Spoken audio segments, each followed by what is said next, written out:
오늘의 헤드라인 뉴스입니다. 미국의 2분기 GDP 잠정 집계치가 전분기 대비 3.3% 증가한 것으로 나타났습니다. 미국 상무부에 따르면 이는 앞서 지난달 발표된 속보치 3%를 웃돌고 블룸버그 전망치 3.1%도 넘어선 수치입니다. 미 상무부는 성장률이 상향 조정된 배경으로 수입이 줄고 소비자 지출이 늘어난 점을 꼽았습니다. 엔비디아의 젠슨 왕 CEO가 차세대 GPU 성능을 낮춰 중국에 판매하는 방안을 미국 정부와 논의 중이라고 밝혔습니다. 다만 미국 내 강경파의 반발과 법적 도전 가능성이 여전해 실제 실행 여부는 불투명한 상황입니다. 지난 7월 테슬라의 유럽 신차 판매가 8,837대로 1년 전보다 40% 넘게 줄었습니다. 반면 중국 비아디는 같은 기간 13,500세대를 팔아 225% 급증했고 판매량에서 처음으로 테슬라를 앞질렀습니다. 전문가들은 테슬라의 라인업 정체와 머스크에 대한 정치적 반감이 소비자 이탈에 영향을 미쳤다고 분석했습니다. 삼양식품이 장중 160만 원을 돌파하며 역대 최고가를 새로 썼습니다. 삼양식품은 28일 오전 한때 주가가 전일 대비 8% 넘게 오르며 164만 2천 원까지 치솟았습니다. 불닭 신화에 더해 밀양 2공장 증설 기대감이 강세를 이끌고 있다는 분석입니다.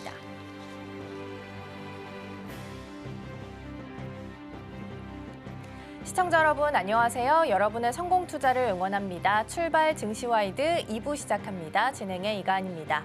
어제 뉴욕 증시는 상승하면서 마감했습니다. S&P 500 지수가 사상 처음으로 6,500선 위에서 마무리하는 모습도 나타났습니다. 엔비디아는 실적 발표 후에 시간외에서 좀 빠졌었는데요. 어제는 옵션 트레이더들이 움직이고 경제 지표들이 뒷받침해주면서 약보합 정도에서 종가를 형성했습니다. AI에 대한 성장성의 의심은 없지만 방향에 대한 의심은 없지만 속도 조절에는 어느 정도 나설 것으로 보이는 상황이고요. 러시아가 우크라이나의 수도를 대규모 공습했다라는 소식도 들어와 있습니다. 오늘 개장한 이후에 방산의 센티와 함께 체크해 보시면 좋겠습니다. 자, 그럼 이어서 오늘 저희가 준비한 코너도 함께 소개해 드리도록 하겠습니다. 오늘 첫 번째 코너로는 빅애플 스탁 준비되어 있습니다. 화웨이의 AI 칩을 생산할 수 있는 반도체 공장이 중국에서 연말에 이제 가동을 시작한다라는 소식이 들어와 있는데요. 중국 쪽에서 스스로 AI와 관련해서 자립에 나서는 모습이 나타나고 있습니다. 관련된 내용 잠시 후에 함께 확인해 보도록 하겠고요. 두 번째로는 넥스트 트레이딩 준비되어 있습니다. 음식료주 하면 빼놓을 수 없는 대표주가 삼양식품이죠. 어제 장중에 160만 원 이상 터치가 나오긴 했는데요.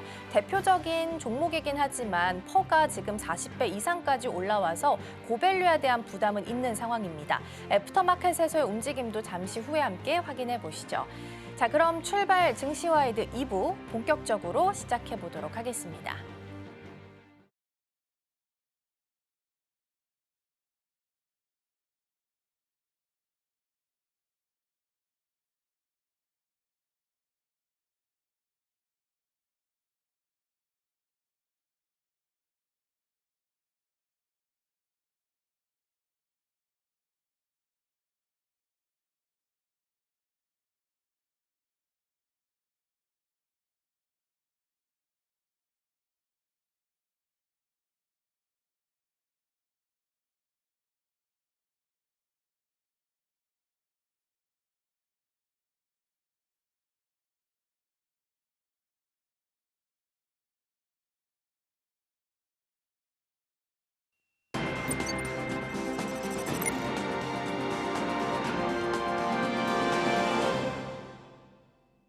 네, 리사쿡 연준 이사가 트럼프 대통령의 해임에 불복 소송을 냈습니다. 연준의 독립성 이슈가 여전히 불거져 있는 상황인데요. 이어져서 고용보고서 발표도 기다리고 있는 상황이죠. 이 데이터에 따라서 금리 인하의 향방이 정해질 수 있기 때문에 이 내용까지 꼭 체크하면서 함께 전략들 챙겨보도록 하겠습니다.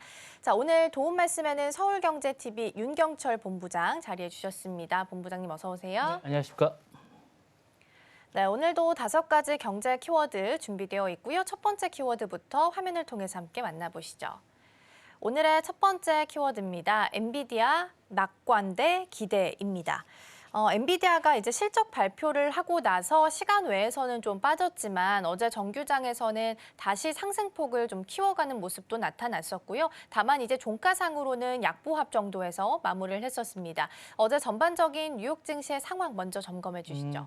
잘 요약해 주셨는데요. 전반적으로 이제 지수들은 다 모두 상승했습니다. 특히 이제 S&P 500 푸어스, 스탠다드 푸어스 500 지수가 이제 0.3% 올라서 이틀 연속 최고치를 기록했습니다. 다우 지수도 장 초반 약세를 좀 뒤집고 0.2% 정도 상승하면서 지난주 기록은 넘어섰습니다. 그래서 전반적으로 이제 상승했다라고 이제 볼 수 있을 것 같고요.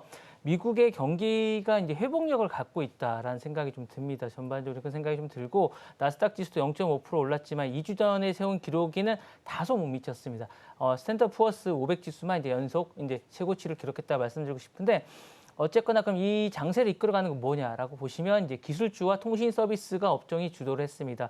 브로드컴이 2.8%고요. 아마존이 1.1%, 구글, 모에서는 알파벳이 2% 이상 상승하면서 전반적으로 최고치를 다시 갱신했다고 합니다. 그래서 이런 부분들이 이끌고 가는데 AI의 대장주인 말씀하셨던 대로 엔비디아는 전날 실적 발표 이후에 소폭 0.8%가량 이제 0.79%가량 이제 하락을 했는데 분기 실적이 밑돌았지만 인공지능 칩에 대한 증가세가 이제 계속하는 만큼 이 부분에 대해서 여러 가지 이제 생각이 좀 있는 것 같고 제가 보기에는 이익 매물의 이제 실현 차익이 좀 있어서 이게 떨어지지 않았나라는 생각이 드는데 향후에도 이제 상승 여력은 충분하다고 이제 바라보고 있습니다.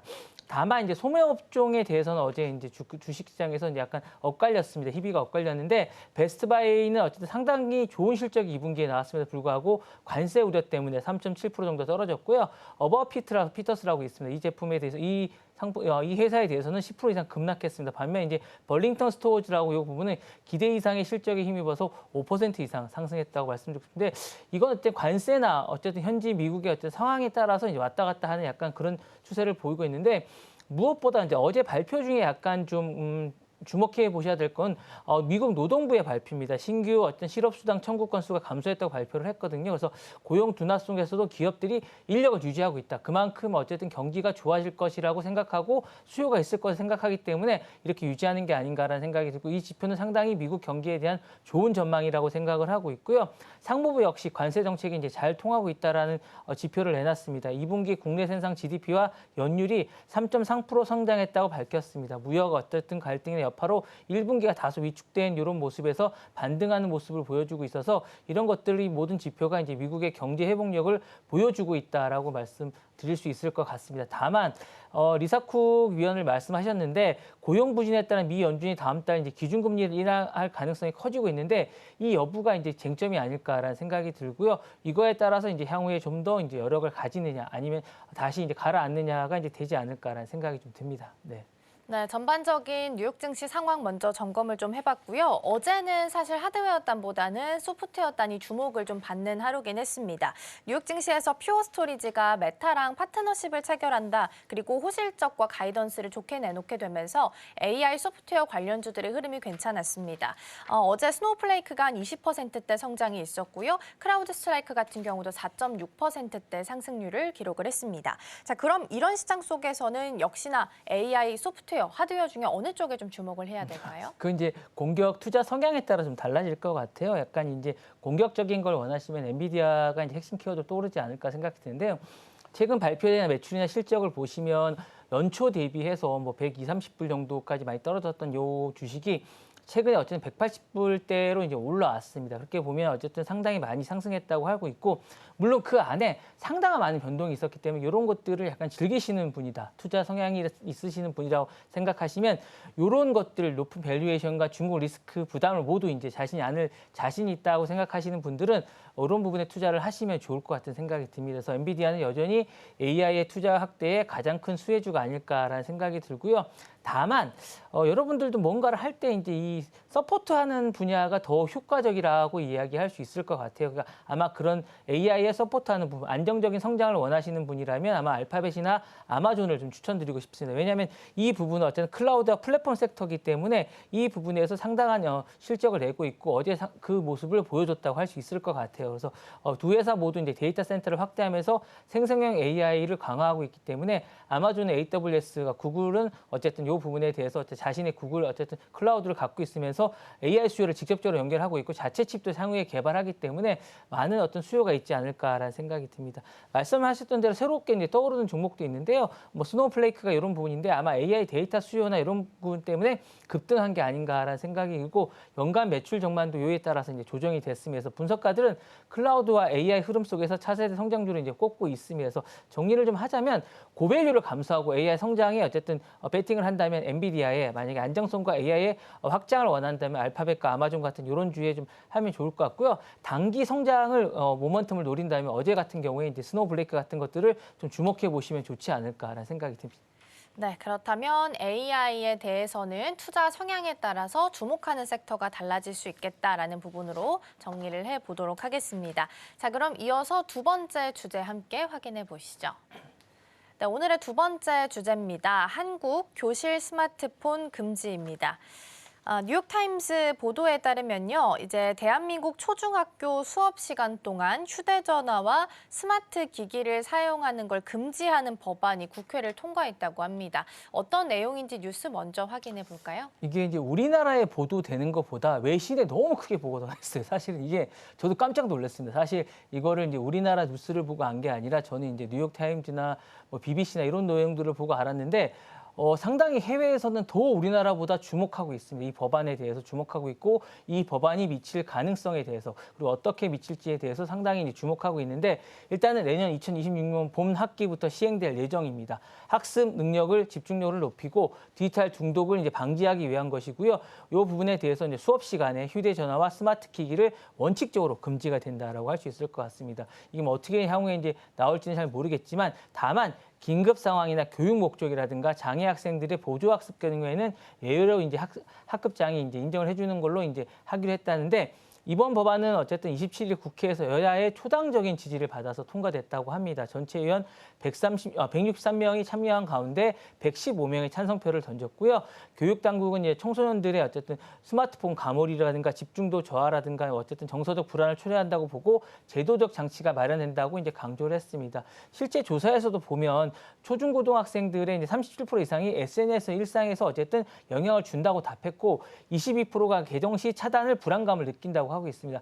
그리고 상당히 많은 어쨌든 앱들이 이 스마트폰 시간을 없애는 이런 앱의 어쨌든 개발이 상당히 우리나라에 많이 돼 있다라고 말씀드리고 싶고 이제 자녀를 키우신 분들은 알겠지만 이런 부분에 고민이 정말 많습니다. 스마트폰과의 전쟁이라고 할 수 있을 것 같은데 사실 중독이 약간 중독성이 강하기 때문에 끊기가 쉽지 않습니다. 그래서 교사와 학부모 단체들은 학습 환경이 이제 개선될 것이라고 환영하고 있지만 청소년들은 불만이 많죠. 그리고 인권 단체들은 통신과 사생활의 자유와 침해가 있다라고 할 수 있고 이 부분도 향후에 다뤄져야 되지 않을까라는 생각이 있고요. 법 시행 이후에 어쨌든 학교장과 교사는 법적 권한을 갖고 규제를 집행하게 됩니다. 위반 시에는 경고나 상담, 학급에 대해서 상당한 어떤 제재 조치가 따를 생각이기 때문에 아마 이게 강력하게 하게 될 거고 내년 3월에 시행된 이후에 어떤 방향으로 갈지는 좀 더 지켜봐야 되지 않을까라는 생각이 듭니다. 네, 스마트폰 사용 금지에 대한 논란은 사실 이전부터 여러 차례 보도가 된 바가 있었죠. 근데 이번에 뉴욕타임스 보도에 따르면 금지하는 법안이 국회를 통과했다라는 게 가장 큰 골자가 좀 될 수 있을 것 같고요. 학생 보호와 기본권 사이에서 어디까지 허용을 해야 될지도 사실 기준이 좀 애매한 것 같긴 합니다. 어떻게 보실까요? 이게 이제 외신에 더 많이 보도됐다고 제가 말씀을 드렸는데 그 이유가 뭐냐면 이게 세계적인 공통 과제입니다. 왜냐하면 청소년 스마트폰 중독이 정말로 이제 전 세계 과의존이나 집중도 저하의 사용 문제가 떠오르고 있는데 대책이 없는 거예요. 그래서 백약이 이제 무효라고 이제 얘기할 정도인데 한국이 OECD 국가 중에서도 스마트폰 보급률이 최상위권입니다. 그래서 이 사례가 정말로 잘 되면 다른 나라도 도입될 가능성이 상당히 크다고 볼 수 있고 외신 입장에서 이런 것 같아요. 한국이 먼저 법으로 강력히 제한한다는 점 자체가 뉴스 가치가 너무 크기 때문에 크게 다뤘다라고 이야기를 하고 있고요. 그다음에 이제 교육과 인권이 충돌하기 때문에 더 그런 것 같습니다. 법으로는 학생의 기기 사용을 제한하는 사례는 교육권 보호라고 하지만 인권 침해 논쟁이 있기 때문에 이것을 어떻게 풀어갈지도 이제 지목 있게 보지 않을까라는 생각이 들고요. 글로벌 정책이나 비교의 확산 가능성은 상당히 있습니다. 이제 한국의 세계 수준의 어떤 디지털이라든가 강국이라는 점에서 한국 사례가 성공으로 된다면 어쨌든 정책이나 이런 것도 영향을 줄 수 있기 때문에 이런 부분들 때문에 이제 이야기를 하고 있는데요. 학생 보호 강조를 많이 하는 산성한 쪽에서 이런 부분을 많이 합니다. 스마트폰이 교실에서 집중도를 떨어뜨리고 학습 효과를 떨어뜨리기 때문에 이걸 해야 된다라고 찬성을 하고 있고요. 다만 우려하는 쪽에서는 우리 학생에도 보호가 필요하다. 너무 이런 것들을 억압하는 것이 맞는지에 대한 생각이고 이게 지금 21세기에 맞는 법안인가? 자율적으로 바뀌어야지 이렇게 하는 게 맞느냐라고 이야기를 하는데 다만 이제 반론은 좀 있습니다. 예외 조항이 이미 포함되어 있지만 긴급 사망에 이런 부분이 있더라도 이런 부분들에 대해서 어떤 조화가 좀 있어야 되지 않을까. 지금의 법안은 뭐 이분법적인 법안이기 때문에 과연 좋은 것인지 다시 한번 생각해 볼 필요가 있는데 많은 사람들은 학생 보호와 어쨌든 이 부분에 어떤 금지라는 강제적인 방식보다는 학생 스스로 스마트폰을 조절할 수 있는 능력 이게 가능한지 잘 모르겠습니다만 어쨌든 단순히 빼앗는 것보다 단기적 효과는 있겠지만 장기적으로는 또 다른 방법이 또 나올 거라는 거죠. 그래서 이런 부분보다는 어쨌든 이 부분에 대해서 어떤 절충안이 좀 필요하지 않을까. 지금처럼 이분법적인 걸 하면 또 다른 부작용이 나올 수밖에 없다라고 이제 지적을 하고 있습니다. 네, 된다, 안 된다 이렇게 이분법적으로 나누면 오히려 반발심을 키울 수 있기 때문에 적당한 선을 좀 지켜가면서 만들어야 된다라는 말씀 주셨습니다. 두 번째 키워드까지 살펴봤고요. 다음 키워드 함께 만나보시죠. 네, 다음 키워드입니다. 중국 AI 칩 굴기이고요. 중국에서 화웨이 AI 칩을 생산하게 될 반도체 공장이 이제 연말쯤 가동을 시작할 것이다라는 뉴스 보도가 나왔습니다. 어떤 내용인지 먼저 확인해 볼까요? 이게 이제 하웨이가 AI에 생산할 전용 반도체를 올해 연말에 가동할 예정이라고 하는 건데 2026년에 추가로 이제 두 곳을 더 연다는 얘기예요. 이거는 이제 제가 볼 때는 중국발이 아니라 외신에서 저희가 접하게 되는 거거든요. 그럼 이거를 이제 기사가 그 다음에 나오면 미국 제재라는 기사가 늘 나옵니다. 뭔가 자체 칩 개발을 AI가 중국이 한다 그러면 미국 제재가 나온다는 얘기인데 조만간 나오지 않을까 생각이 들고요. 늘 그랬습니다. 어센스 칩에 대한 부분이 나올 때마다 이런 이야기를 했기 때문에 이런 거를 보시고 투자를 하시는 게 좋을 것 같고요. 이제 보도에 따르면 이런 겁니다. 중국은 미국의 수출 기조로 인해서 기술을 극복하기 위해서 AI 생산량 칩을 이제 발생하는 3배를 확대하겠다는 뜻을 세웠고요. 어쨌든 굴기를 하겠다는 거죠. 그래서 첫 번째 공장이 올 연말에 가동이 되고 하웨이 인공지능 칩을 생산하겠다는 겁니다. 그래서 여기에 2020년 2개의 또 신규 공장을 열게 되는데 사실은 기술력이 너무 많이 떨어져 있습니다. 기술력이 너무 많이 떨어져 있고 핵심 기술은 다 뭐 어쨌든 엔비디아라든가 AMD라든가 이런 쪽이 다 갖고 있고 그다음에 파운드리 쪽도 마찬가지죠. 파운드리는 어쨌든 TSMC가 갖고 있는데 이것을 SMIC가 따라갈 수 있을지도 잘 모르겠습니다. 그래서 어느 정도의 실력인지 잘 모르기 때문에 어쨌거나 약간 이렇게 먼저 언론 플레이를 하거나 언론에 이 이야기가 나온다는 건 제재가 따른다는 얘기이기 때문에 이런 건 명심하셔야 될 것 같고요. 이 확장은 하웨이뿐만 아니라 뭐 여러 가지 중국 내 다른 AI 칩 설계사들에게도 큰 기회가 될 수 있을 것 같은 그런 생각은 듭니다. 실제로 이게 사실이라면요. 이 과정에서 이제 엔비디아에 대한 의존도를 낮추고 자급화를 하겠다고 하지만 이게 뭐 오늘 어제 일은 아닙니다. 그러니까 그런 걸 유심히 보시고 이제 투자를 하셔야 됩니다. 왜냐하면 계속적으로 이걸 하겠다고 이제 해야 되고 2년 전부터 이 얘기는 계속 나왔습니다. 자신들이 하겠다고 상당한 부분을 따라잡았다고 하지만 결국에는 이제 들여다 보면 H20을 쓸 수밖에 없는 상황인 거예요, 지금. 그러면 이게 많이 못 따라왔다는 얘기거든요. 하웨이 칩이. 그러면 이게 사실상 그동안 어센트 칩이 상당히 많이 따라왔다는 얘기는 사실상 그런 건 아니다라는 이야기를 할 수 있을 것 같고 중국의 반도체 전략 산업이 이제 기술 전쟁을 넘어서 이런 부분에 대해서 노력을 하고 있다라는 정도로 봐주셔야 되지 않을까라는 생각이 듭니다. 네. 네, 화웨이의 AI 칩과 관련해서 연내 가동 소식이 들어와 있다라는 부분 좀 짚어주셨습니다.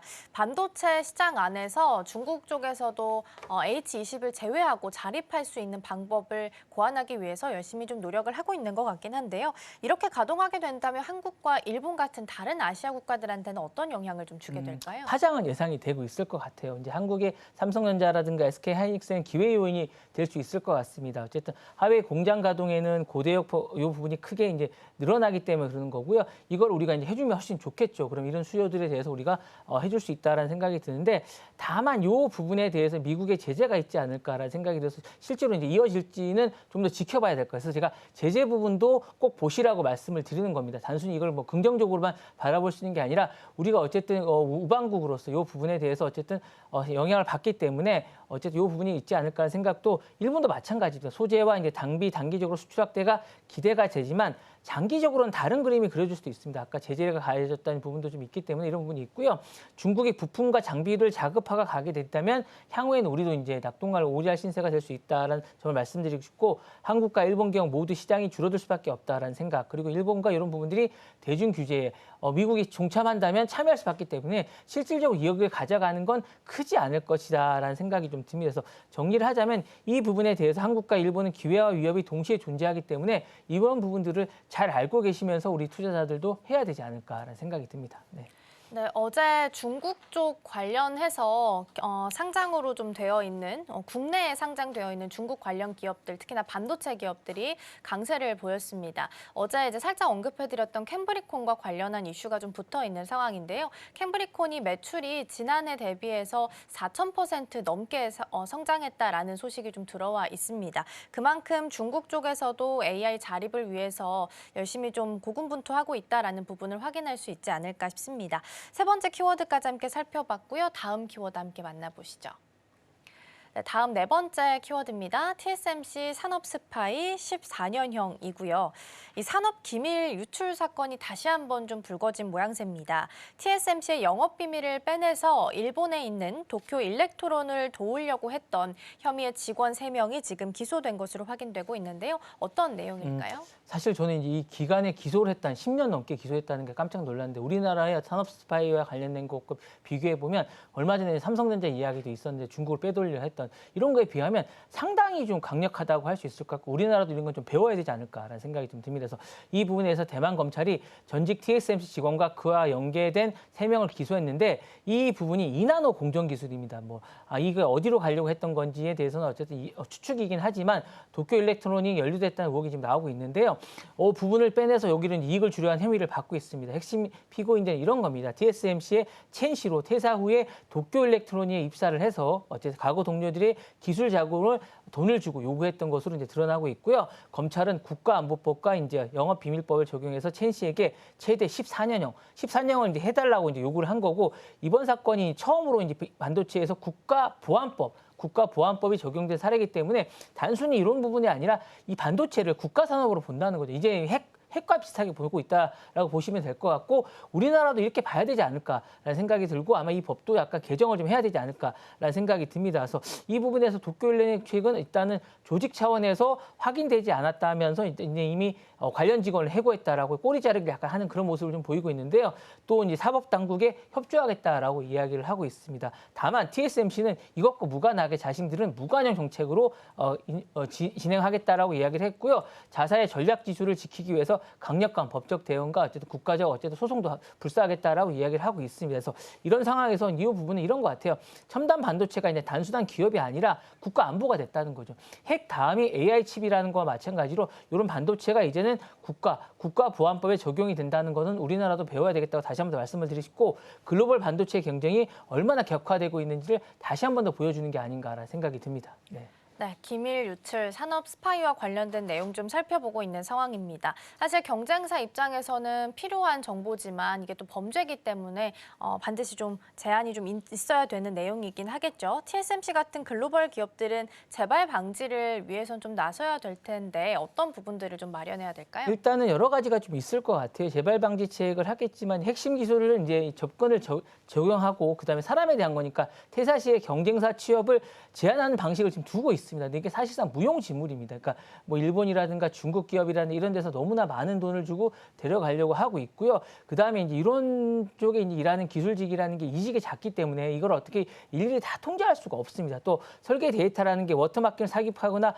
보안 이런 것들을 하지만 그 이외에 빼가는 기술도 많이 발전하고 있기 때문에 재발 방지책은 이렇게 어쨌든 하는 부분도 상당히 좋지만, 저는 이번에 대만했던 검찰이 했던 14년 이건 상당히 중요한 의미라고 합니다. 그래서 이거를 만약에 산업 스파이를 하면 단순히 돈을 물고 몇 년 살고 나오면 부자가 된다는 생각이 있는 게 아니라 큰 죄를 저질렀구나. 그리고 내가 큰 피해를 입을 수 있다라는 게 상당히 좋을 것 같고요. 기업만의 노력을 한계가 있는 건 분명합니다. 국가 차원에서 제가 말씀드렸다시피 기술 유출이 곧 안보 요해를 규정을 하고 강력하게 처벌하는 게 중요하다라고 말씀드리고 싶고요. 특히 우리나라 같은 경우 경제사범에 대해서 상당히 이게 약간 관대한 게 좀 있는데, 이런 법적 장치가 강력하게 된다면 우리 국가 기술이 밖으로 나가는 그런 경우는 좀 덜하지 않을까라는 생각이 들고 앞으로도 글로벌 반도체가 더욱 심화될 텐데 이런 부분에 좀 더 신경을 써야 되지 않을까라는 생각이 듭니다. 네. 네, 보안 사고를 타산지석 삼아서 관리 체계가 조금 더 강화될 필요가 있겠다라는 말씀 주셨습니다.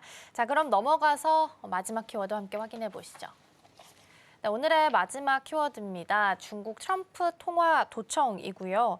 중국 정부가 주도하는 대규모 해킹 사건에 미국의 최소 200개 기관과 80개국에 피해를 준 것으로 확인이 좀 되고 있습니다. 미국 쪽에서 공개적으로 경고를 하고 나선 건데요. 어떤 내용일까요? FBI가 직접 이제 뭐 보안을 발표하고 여러 가지를 이야기를 했다라고 말씀드렸고 이제 홈페이지에 가시면 그 내용이 나와 있습니다. 그래서 FBI와 동맹국 정보기관들은 이제 중국이 주도하는 사이버 작전이라고 합니다. 뭐 그래서 자신들이 부를 때는 솔트 타이푼이라고 하는데 이 부분에 대해서 미국 통신사를 넘어서 교통, 숙박, 정보기관까지 했고요. 일부에서는 이제 트럼프 대통령의 통화도 도청할 가능성이 상당히 있다라고 이야기하고 있습니다.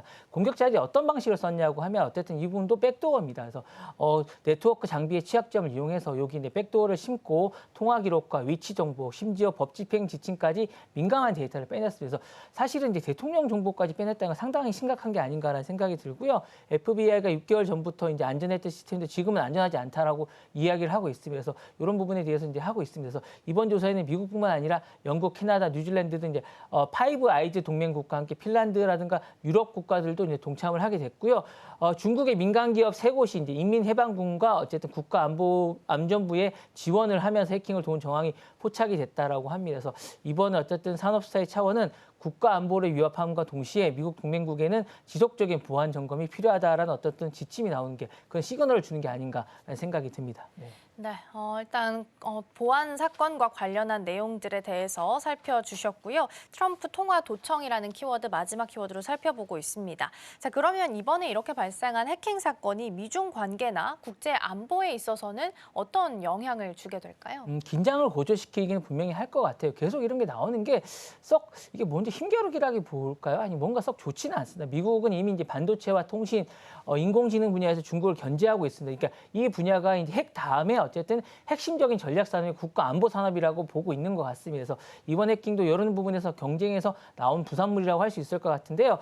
어쨌든 중국의 국가 차원에서 사이버 공격을 확대하는 것을 증거로 받아들일 수 있을 것 같은 그런 생각이 듭니다. 그래서 이강 체제에서 이렇게 가고 있는 것 같은데 미국이 추가 제재와 기술 이런 부분을 취할 가능성도 배제할 수 없을까라는 생각이 듭니다. 물론 이제 에이펙 회담이 있기 때문에 즉각적으로 하지 않을 것 같은 생각이 있습니다. 그래서 이런 부분 좀 있는데요.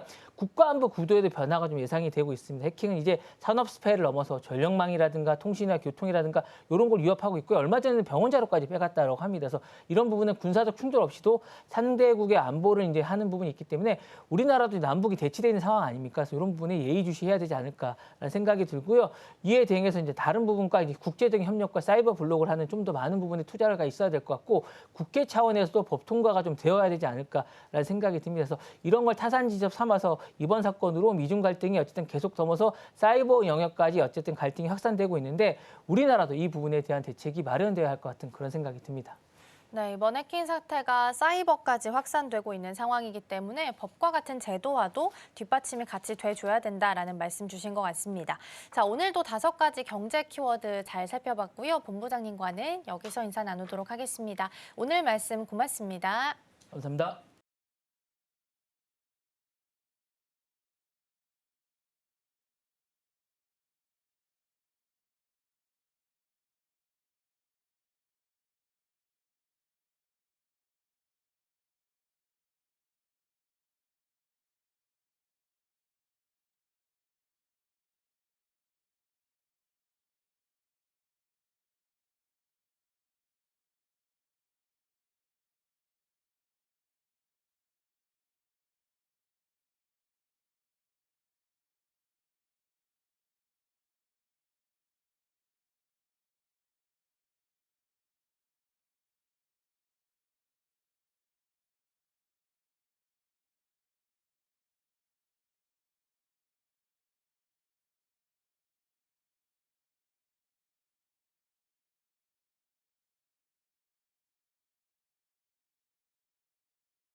어제 정규장 마감 이후 시장은 어떤 흐름을 보였을까요? 애프터마켓에서 유독 눈에 띄었던 종목들, 오늘장에 어떤 힌트 줄 수 있을지 함께 살펴보시죠.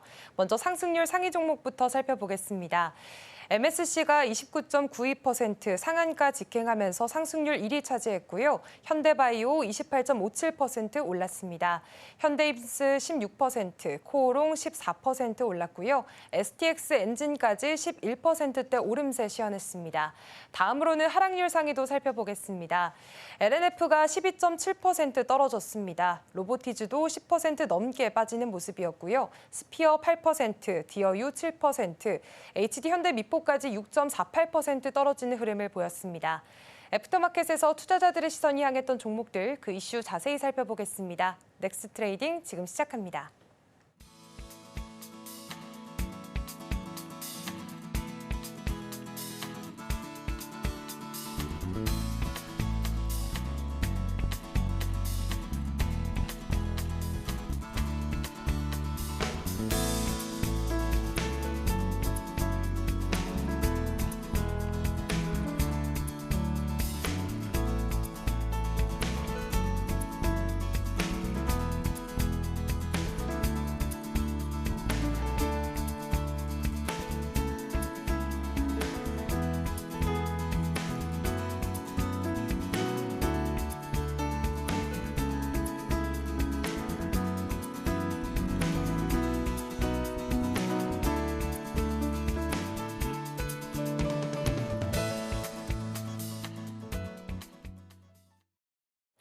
네, 계속해서 넥스트 트레이딩으로 이어가 보도록 하겠습니다. 첫 번째 종목 신영증권부터 살펴보겠습니다.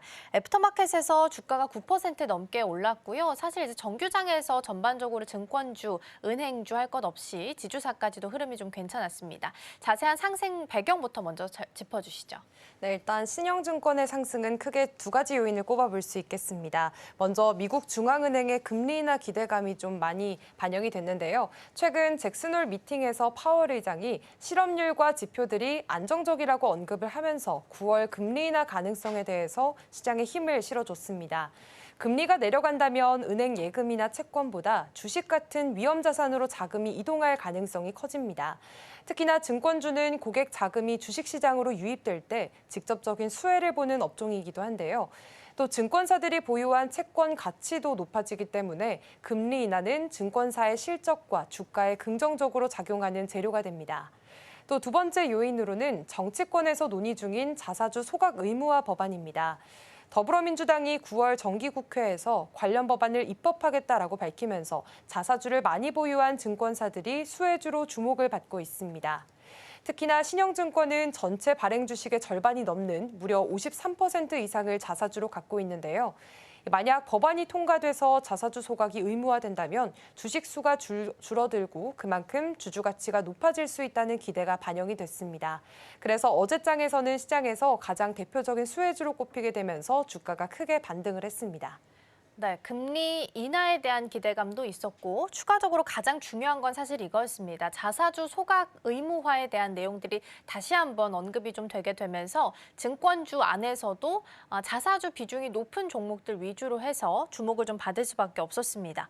그런데 일각에서는 증권주 전반적으로 상승세를 오래 유지하기는 힘들 수도 있다라는 이야기들이 나오고 있던데 이 내용은 어떻게 해석을 좀 해야 될까요? 네, 일단 어제 신영증권을 비롯해서 증권주 전반이 좀 반등을 하긴 했지만 하반기에는 주가를 계속해서 끌어올릴 수 있을 만한 동력이 많지 않다라는 지적도 있습니다. 상반기에는 증시 부양 정책과 종합금융투자사업자 지정 확대 기대감, 그리고 호실적 발표 같은 다양한 재료들이 있었는데요. 하지만 이런 재료들은 이미 이제 주가에 반영된 상태이기 때문에 추가적인 상승 여력은 제한적일 수 있다는 겁니다. 또 하나 중요한 건 증권주가 정책 변수에 민감하다는 점입니다. 자사주 소각 의무화 같은 호재도 있긴 하지만요. 반대로 대주주 양도세 논란처럼 투자 심리를 위축시킬 수 있는 이슈가 불거질 가능성도 여전히 있는 상황입니다. 따라서 단순히 업종 전체를 따라가는 투자보다는 실제 실적이 개선이 되고 주주 환원 정책이 뚜렷한 개별 증권사들을 선별해서 접근하다는 게 필요하다는 조언이 나오고 있습니다. 네, 정리를 좀 해보면요. 일단 기존에 우리가 가지고 있었던 상법 개정안 중에서 3차 상법 개정안이 이야기가 나오게 됐고 여기 안에 자사주 의무 소각에 대한 내용이 포함될 것으로 기대가 되면서 어제 증권주, 지주사, 은행주 전반적으로 흐름이 나쁘지 않은 상황이었습니다. 이소영 의원이 방송에서 9월 초쯤에 확정될 것으로 기대가 된다라고 이야기를 내놓은 상태이기 때문에 사실 일정상 얼마 남지 않았죠. 그래서 이벤트 앞둔 상황 속에서 그래도 단기적으로나마 모멘텀을 받아서 상승할 수 있을지 지켜보시면 좋을 것 같고요. 오늘 넥스트레이드 기준으로 신영증권은 4.5% 큰 폭의 상승률 현재 보이고 있으니까 참고해 보시면 좋겠습니다. 자, 다음 종목으로 넘어가 보겠습니다. 이번에는 SK하이닉스 이야기 해볼 거고요. 사실 엔비디아 실적 발표 나오고 시간 외에서 좀 떨어져서 반도체 투톱이 프리마켓에서부터 움직임이 좋지는 않았습니다. 그런데 어느 시점부터 SK하이닉스는 바로 상승으로 돌려 세우면서 결과적으로는 애프터마켓에서도 2% 넘게 오름세를 시현을 했습니다. 자세한 상승 배경부터 먼저 좀 짚어주시죠. 네, 어제 SK하이닉스 주가 흐름을 살펴보면 엔비디아의 실적 발표 여파 속에서도 다시 한번 상승세로 돌아섰던 게 큰 특징이었습니다. 엔비디아가 매출과 순이익 모두 시장 예상치를 웃돌았지만 데이터 센터 매출이 기대치에는 못 미치게 되면서 글로벌 투자 심리에는 부담이 됐는데요. 그래서 삼성전자와 SK하이닉스 모두 장 초반에는 하락으로 출발했습니다. 다만 SK하이닉스는 장중 반등에 성공을 하면서 정규장에서는 3%대 상승으로 마감을 했습니다. 이 배경에는 HBM 관련 기대가 있습니다. 엔비디아 실적 발표를 통해 차세대 GPU, 이른바 루빈 양산 준비가 차질 없이 진행되고 있다는 점이 확인이 됐습니다. 이에 따라 내년 HBM4 출시 때 우려됐던 공급 과잉 가능성이 줄어든 것으로 해석이 되고 있고요. 그동안 HBM 시장에서 공급자 확대가 부담으로 작용을 했는데 이번 발표가 오히려 불확실성을 덜어주게 됐습니다. 특히 SK하이닉스는 글로벌 HBM 시장의 핵심 업체로 꼽히고 있기 때문에 어제장에서 주가가 좀 더 빠르게 반응한 것으로 보입니다. 네, 단기 충격이 있긴 했지만 그래도 옷장 들어서는 플러스권으로 돌아서는 움직임이 나타났습니다. 자, 그럼 일단은 고점 대비해서는 좀 떨어져 있는 상태라서 이게 추가적인 상승 모멘텀이 되어줄 수 있을지 앞으로의 흐름을 증권가에서는 어떻게 예상을 하고 있을까요? 네, 일단 전망에 대해서는 조금 더 차분하게 지켜볼 필요가 있겠습니다. 증권가에서는 이번 반등을 크게 두 가지의 의미로 살펴보고 있는데요. 첫 번째는 주가 레벨입니다. 최근 SK하이닉스는 공급 확대에 대한 우려 때문에 주가가 크게 조정을 받은 적이 있습니다. 하지만 이번 반등으로 인해서 지난주 형성됐던 24만 원대가 사실상 하반기의 저점일 수 있다는 평가가 나오고 있고요. 실제로 현재 12개월 선행 PBR이 1.5배 수준까지 떨어졌다는 분석도 나오고 있습니다. 두 번째로는 업황 전망입니다. SK하이닉스는 이날 고방열 모바일 D램 신제품을 발표하기도 했습니다. 스마트폰 AI 기능 확산으로 발열 문제가 커지는 상황 속에서 열 방출 성능을 개선한 제품을 내놨다는 점도 시장에서는 긍정적인 신호로 작용을 했습니다. 다만 일부 전문가들은 여전히 반도체 업종 전반에 불확실성이 남아있다고 지적을 하고 있습니다. 특히나 엔비디아의 중국 사업 리스크나 글로벌 AI 투자 흐름의 변동성 같은 거시적인 변수들은 계속해서 주시해야 할 부분이고요. 그래서 SK하이닉스가 이번 반등을 계기로 해서 추세적인 상승으로 이어나가기 위해서는 4분기 이후에 HBM 경쟁 구도와 실적 개선이 얼마나 뚜렷하게 확인되느냐가 중요할 것으로 보입니다. 네, 일단은 말씀 주신 것처럼 24만 원 여기가 25만 원 이 선이 단기 박스 하단이 될 것으로 보입니다. 근데 전고간 30만 원 정도기 때문에 시간은 조금 필요해 보이는 상황이고요.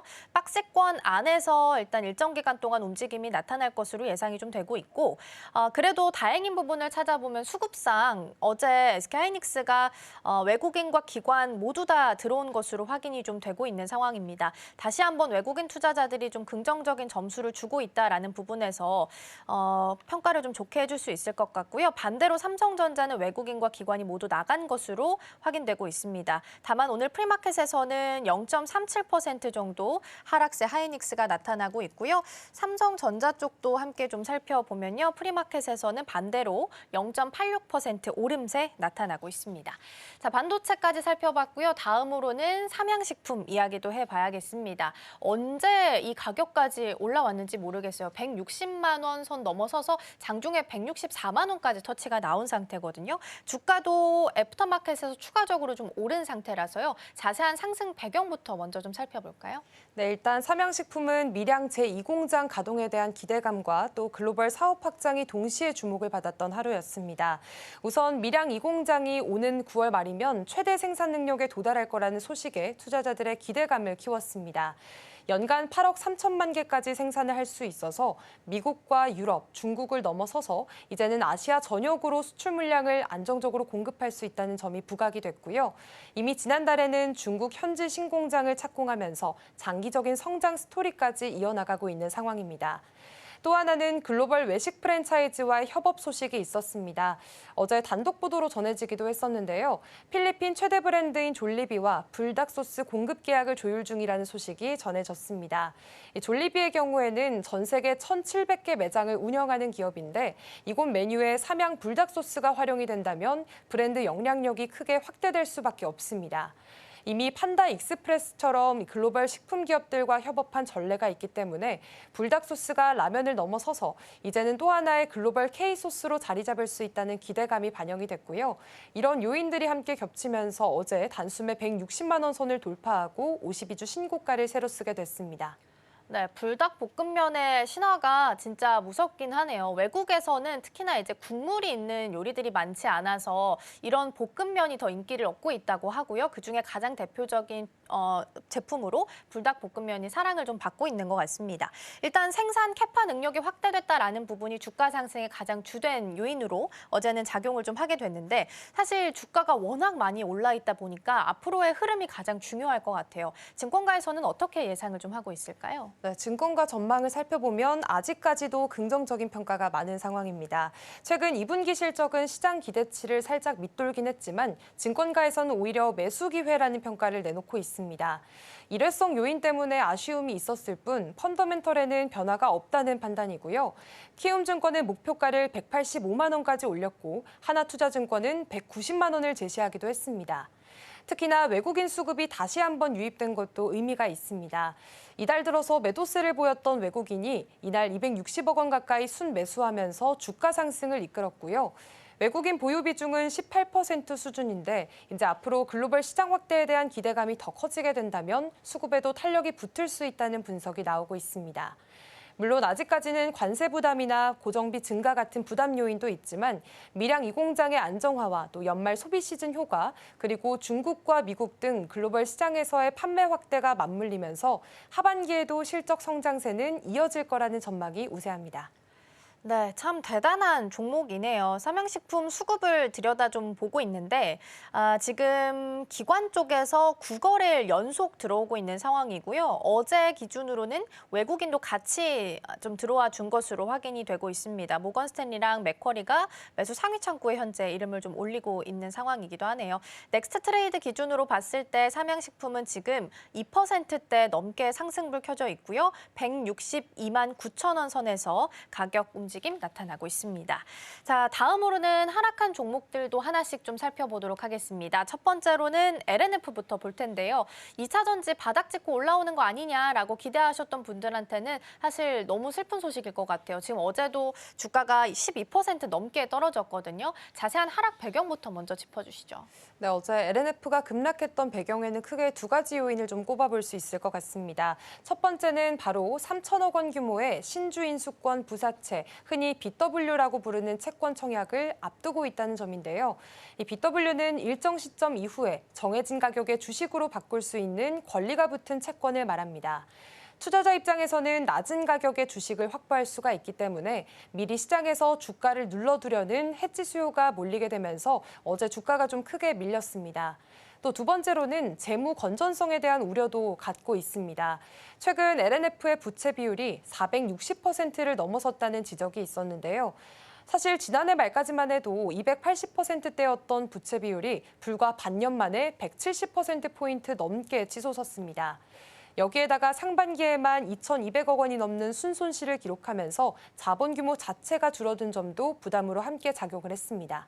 네, 이제 BW 이슈가 불거지게 됐는데 사실 이게 행사가 돼도 문제고 안 돼도 문제입니다. 되게 되면 물량이 더 나오는 거기 때문에 매도가 또다시 큰 매도를 부를 수 있다는 단점이 있는 거고요. 만약에 안 된다 하더라도 그렇게 되면 역시 기업들 입장에서는 부채로 남을 수밖에 없는 상황이기 때문에 다시 한번 부채 비율이 유동 비율보다 높아질 수 있다는 리스크를 가지고 가야 되는 상황입니다. 그러니까 이러지도 저러지도 못하는 상황이다 보니까 어제 주가도 두 자릿수 하락세가 나왔다라고 정리를 좀 할 수 있을 것 같고요. 그럼 투자자 입장에서는 어떤 점을 주목해야 할지도 궁금하실 것 같아요. 어떤 부분 포인트 잡아야 될까요? 네, 일단 단기적으로 봤을 때는 BW 청약이 가장 큰 변수로 꼽힐 것 같습니다.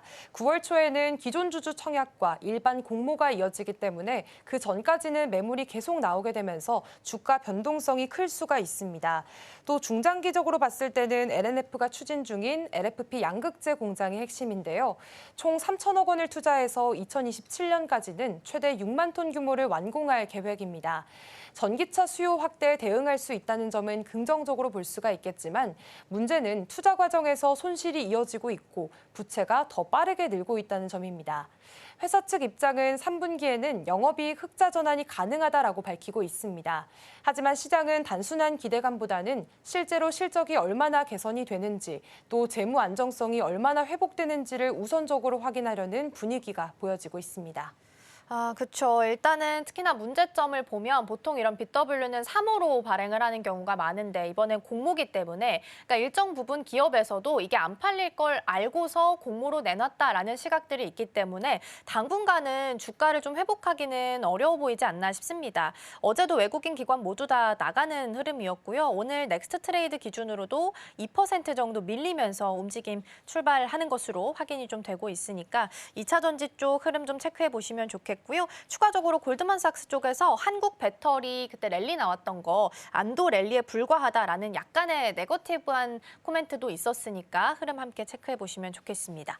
자, 다음으로는 로보티즈 이야기도 해보겠습니다. 이쪽 또한 지난주부터 로봇주들이 좀 꿈틀거려서 기대하셨던 분들 많이 계셨을 텐데 로보티즈 같은 경우에는 주가가 10% 넘게 밀렸습니다. 자세한 내용부터 먼저 짚어주시죠. 네, 사실 로보티즈의 하락은 유상증자 발표 영향이 어제 결정적이었습니다. 장 마감 직후에 약 1,000억 원 규모의 주주 배정 유상증자 계획을 내놓은 건데요. 신주를 발행하게 된다면 단기적으로는 주가에 부담을 줄 수밖에 없습니다. 이번에 발행되는 신주는 134만 주 규모로 예정 발행가는 7만 원대 초반입니다. 현재 주가보다 낮은 가격의 신주가 공급이 되기 때문에 투자자들이 곧바로 차익 실현에 나섰고요. 그 여파로 인해서 어제 애프터마켓에서도 주가가 크게 밀리게 됐습니다. 그렇죠. 이제 지난주 금요일 정도 로보티즈가 리포트 효과를 받으면서 먼저 로봇주를 끌고 갔었고요. 그 다음 주 그러니까 이번 주에는 사실 그룹 액션이 좀 나오긴 했습니다. 하이젠 R&M이나 현대차가 이제 미국에 투자하는 내용 중에서 로봇 건설에 대한 내용이 포함되어 있었기 때문에 현대차랑 관련이 깊은 클로봇이나 푸른 기술까지도 움직임이 나타나기도 했습니다. 어제는 나우로보틱스 같은 종목들도 움직임 나타났는데 유일하게 로보티즈가 이제 장 마감 직전에 나왔던 유증 공시 때문에 급락을 했다라고 정리할 수 있겠습니다. 자, 그럼 투자자 입장에서 사실 유증이라는 건 부담이 될 수밖에 없는 소식입니다. 반응이 어땠을까요? 네, 사실 노란봉투법 이후에 로봇 업종 전반에 대한 기대감이 커진 건 사실입니다. 자동화 수요가 늘어날 것이라는 기대감이 있었기 때문인데요. 하지만 어제장에서 로보티즈의 경우에는 바로 유상증자를 발표한 게 투자 심리를 크게 꺾었습니다. 주주 입장에서는 주가가 최고가 부근까지 오른 시점에 이 증자를 단행한 걸 두고 뒤통수를 맞았다라는 반응까지 나올 정도였는데요.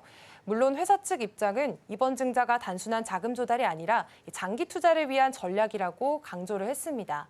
데이터 팩토리 구축이나 정밀 가공, 그리고 모터 생산 시설 확충, 그리고 연구 개발까지 종합적인 투자 계획들이 담겨 있었습니다.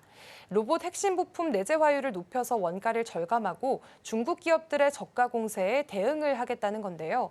또 우즈베키스탄의 글로벌 생산 거점 확보 계획도 밝히면서 피지컬 AI 시대에 대비한 수직 계열화를 추진하고 있다고 설명을 했습니다.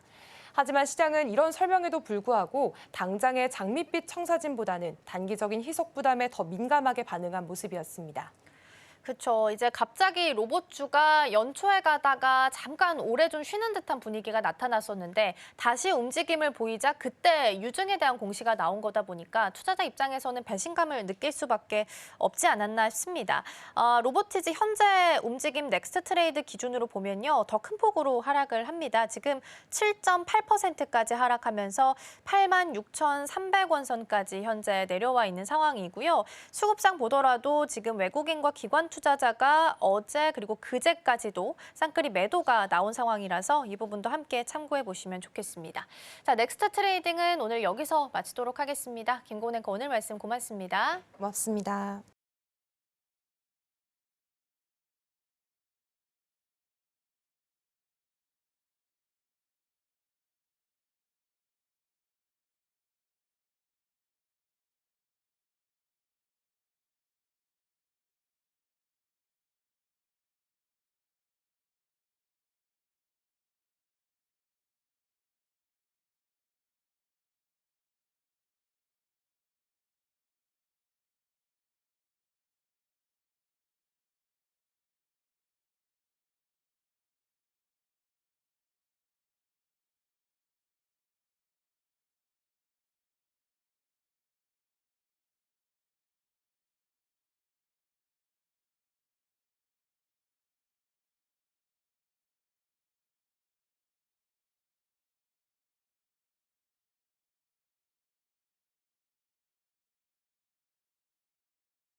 전일장 이슈와 오늘장 분위기 짚어보겠습니다. 개장까지 9분 남은 시점 스탁포인트 시작하겠습니다. SCTV 이민 전문가와 함께합니다. 어서 오세요. 네, 안녕하세요.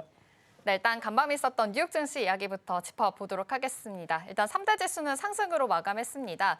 어제 엔비디아 실적 발표가 있었죠. 기대감이 너무 많았던 탓일까요? 시간의 거래에서 하락을 하고 오늘장에서도 소폭 하락하면서 마감을 했는데요. 그럼에도 불구하고 AI에 대한 거품론은 아니다라는 젠스마 CEO의 발언들이 있었습니다. 다시금 좀 기대감이 깃든 모습이다라는 점까지 함께 체크해보시면 좋겠고요. 경제 지표도 나쁘지 않게 나왔습니다. GDP뿐만이 아니라 고용까지도 그래도 안정적인 흐름들이 이어지고 있다라는 점까지 체크해 주시면 좋을 것 같습니다. 그렇다면 우리 시장 본격적으로 좀 전략들 세워보겠습니다. 일단 어제 같은 경우에는 이 코스피 지수가 기관의 매수세에 힘입어서 상승으로 마감을 했습니다. 코스닥에서는 외국인과 기관이 좀 물량을 덜어내는 모습이었는데요. 어제 금리에 대해서 좀 동결로 확정이 됐죠. 이런 이슈도 있었다는 점까지 참고해 보시면 좋을 것 같습니다. 전문가님 어제 시장만 보더라도 일단은 이 빠른 또 순환매가 계속 돌고 있는 거고 이 코스피 지수에서는 아직 그래도 외국인들이 좀 들어왔다라는 점은 긍정적으로 보고 있지만 계속 좀 박스권 안에 있는 모습이네요. 어떻게 보고 계실까요? 뭐 박스권이라고 우리가 8월 달은 많이 지치셨을 거예요. 네. 8월 달 거의 뭐 7월 중순부터 지금 8월 달까지는 단기 박스권에서 네. 좀 재미없게 시장이 흘러가고 있는 중입니다. 아마 이럴 때는 이렇게 빨리 가는 종목들을 따라가셨으면 계좌가 좀 상당히 많이 녹아 있을 거라고 보여지고요. 이렇게 박스권일 때는 단기적인 매매에 능하시지 않다면 그냥 가지고 계신 종목을 본인 차례를 기다리시는 게 저는 훨씬 더 좋아 보이는 전략이다라고 생각을 하고 있습니다. 시장은 조금은 답답한데요. 3,250선을 결국에는 지금 계속해서 달성해주지 못하고 있고 3,200선을 중심으로 해서 단기 박스권을 그려나가고 있는 중입니다.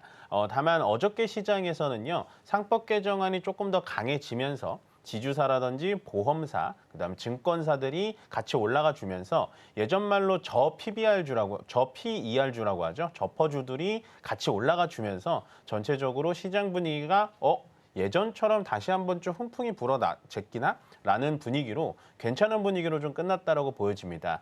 물론 어느덧 오늘이 8월 달의 마지막 날입니다. 거기다가 금요일 시장이기 때문에요. 오늘 같은 날에도 시장은 조금 급등으로 시작할 수는 있습니다. 미국 시장이 강하게 끝나기 때문에. 그렇지만 이런 시장에서 특히나 금요일 날 오전에 강하다고 해서 빠르게 따라잡기보다는 오후장까지 차분히 지켜보시고 대응하시는 오늘 하루가 되시길 바라겠습니다.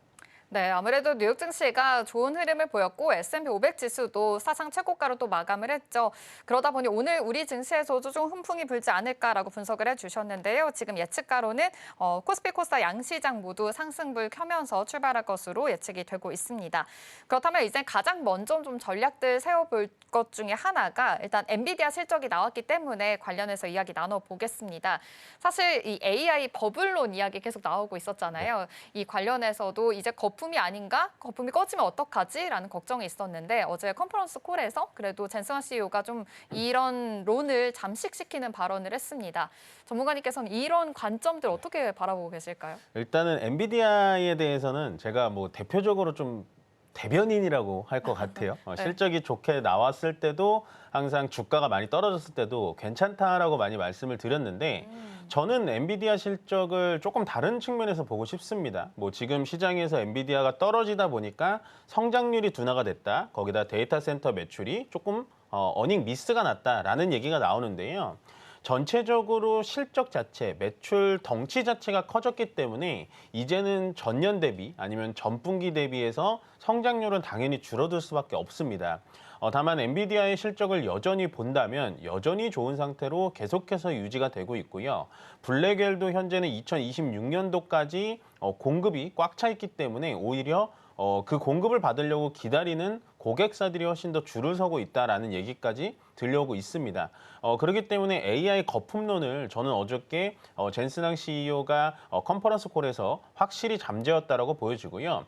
그 전에 이제 샘 올트먼이 얘기했었던 AI 거품론에 대해서는 어느 정도 이 샘 올트먼의 약간은 질투 어린 그런 시기적인 발언이지 않을까라는 생각을 합니다. 왜 그러냐면 일단은 오픈 AI에 있는 직원들이 메타로 많이 넘어갔죠. 그게 뭐 연봉의 2배를 줘서 넘어간 게 아니라요. 거의 연봉의 10배를 줘가지고 사람을 데려가고 거기다가 오픈 AI에만 현재 상장 주식이 아닙니다. 상장 회사가 아니기 때문에 본인의 회사까지도 지금 투자 자금이 떨어져 주지 않고 위쪽에 메타라든지 마이크로소프트, 엔비디아 쪽으로 다 투자 자금이 몰리기 때문에 아마 그런 좀 목리를 부린 게 아닐까라는 생각을 합니다.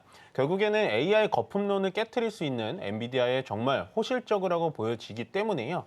저는 앞으로도 계속해서 AI 쪽에 대해서 집중적으로 분석하시고 투자하시는 게 맞다라고 보여집니다. 네, 좋습니다. 여전히 AI에 대한 수요가 넘치는 상태다라는 점이 좀 확인이 되는 컨퍼런스 콜이었습니다. 그렇다면 이와 함께 우리나라 반도체 툭툭도 점검하면 좋을 것 같은데요. 어제 흐름이 좀 엇갈렸습니다. 삼성전자는 하락했지만 SK하이닉스가 굉장히 또 반등을 해주면서 올라왔거든요. 관련해서도 앞으로의 좀 상황도 좀 점검을 해볼 필요가 있어 보입니다. 일단 삼성전자 숨고르기 장세였고 SK하이닉스가 어제 개장만 하더라도 하락으로 출발을 해서 좀 불안했었는데 장 막판으로 갈수록 힘을 내줬어요. 어떻게 좀 해석을 해보면 좋을까요? 그러니까 방금 얘기를 잘 해주셨는데 SK하이닉스가 어저께 딱 개장 열자마자 툭 떨어져가지고 저도 조금 걱정을 했었거든요. 네. 근데 역시나 장 후반에는 SK하이닉스가 3% 가까이 올라가주면서 결국에는 엔비디아의 실적에 따른 SK하이닉스의 강세라고 보여지고요. 반대로 삼성전자는 그러면 SK하이닉스만큼 왜 올라가지 못했냐라고 한다면 결국엔 엔비디아에 아직도 납품을 못하고 있는 게 현실적인 그런 지금 시점이기 때문에 SK하이닉스가 훨씬 더 상승폭이 좋았다라고 보여집니다. 뭐 물론 현재 주가의 위치를 봤을 때는 삼성전자가 정말 안정적이고요. 더 이상 이렇게 떨어질 만한 가격대로 보이지는 않습니다. 더군다나 삼성전자가 여태 받아오지 못했었던 파운드리 산업 쪽에서 테슬라와 애플 쪽에 파운드리 오더를 받으면서 조금은 주가가 상승할 여력은 보여지는데요. 뭐 그래도 현재 HBM의 가격을 또 인상해서 받으려고 노력하는 SK하이닉스의 움직임을 본다면 여전히 현재 GPU에 들어가는 HBM의 선두주자는 하이닉스이기 때문에 저는 최소한 올해 뭐 몇 달 남진 않았지만 2025년도까지는 롱 포지션을 잡아가는 건 역시나 하이닉스다라고 정리를 해드리고 싶습니다. 네, 지금 엔비디아 측에서 봤을 때는 GPU에 들어가는 게 선두주자가 아무래도 SK하이닉스다라는 점에 봤을 때 조금 더 이쪽으로의 우세 분위기를 내주셨으니까요. 함께 참고해 보시면 좋겠습니다. 그렇다면 삼성전자도 점검해 보면 좋을 것 같은데 사실 반도체 이외에도 스마트폰 쪽으로 계속해서 좀 잘 가는 흐름이었었잖아요. 갤럭시 쪽으로도 인기가 아직까진 많은 상황인 건데 그래도 단기적인 모멘텀으로도 같이 좀 봐도 괜찮을까요? 뭐 일단은 삼성전자는 말씀드렸다시피 주가 자체가 지금 떨어지기는 쉽지 않은 위치예요. 그러니까 더 이상 삼성전자의 악재를 소멸하고 주가가 밑으로 빠지진 않을 것 같으니까 네. 조금은 안정적이고 나는 좀 천천히 하고 싶다라는 분들은 지금부터 삼성전자는 차분히 모아가시는 것도 저는 괜찮다라고 보여지고 방금 얘기하신 뭐 갤럭시의 판매량이라든지 아니면 전체적인 삼성전자의 반도체 이외의 가전제품 쪽에 대해서 판매량은 계속해서 좀 좋아지고 있으니까요. 저는 지금 주가에서는 충분히 들어갈 수 있고 나쁘지 않다. 우리가 편안하게 투자할 수 있는 선택지 중에 하나다라고 정리를 해드리겠습니다. 네, 선택지 중에 좀 편안하게 그래도 삼성전자 입장에서는 좀 장기적으로 봐도 괜찮을 것 같다라고 말씀해 주셨는데요. 오늘 삼성전자가 0.7% 상승 출발할 것으로 보이고요. SK하이닉스가 조금은 쉬어갈 것으로 보이니까요. 이전까지 참고해 보시면서 우리 시장 본격적으로 출발해 보도록 하겠습니다.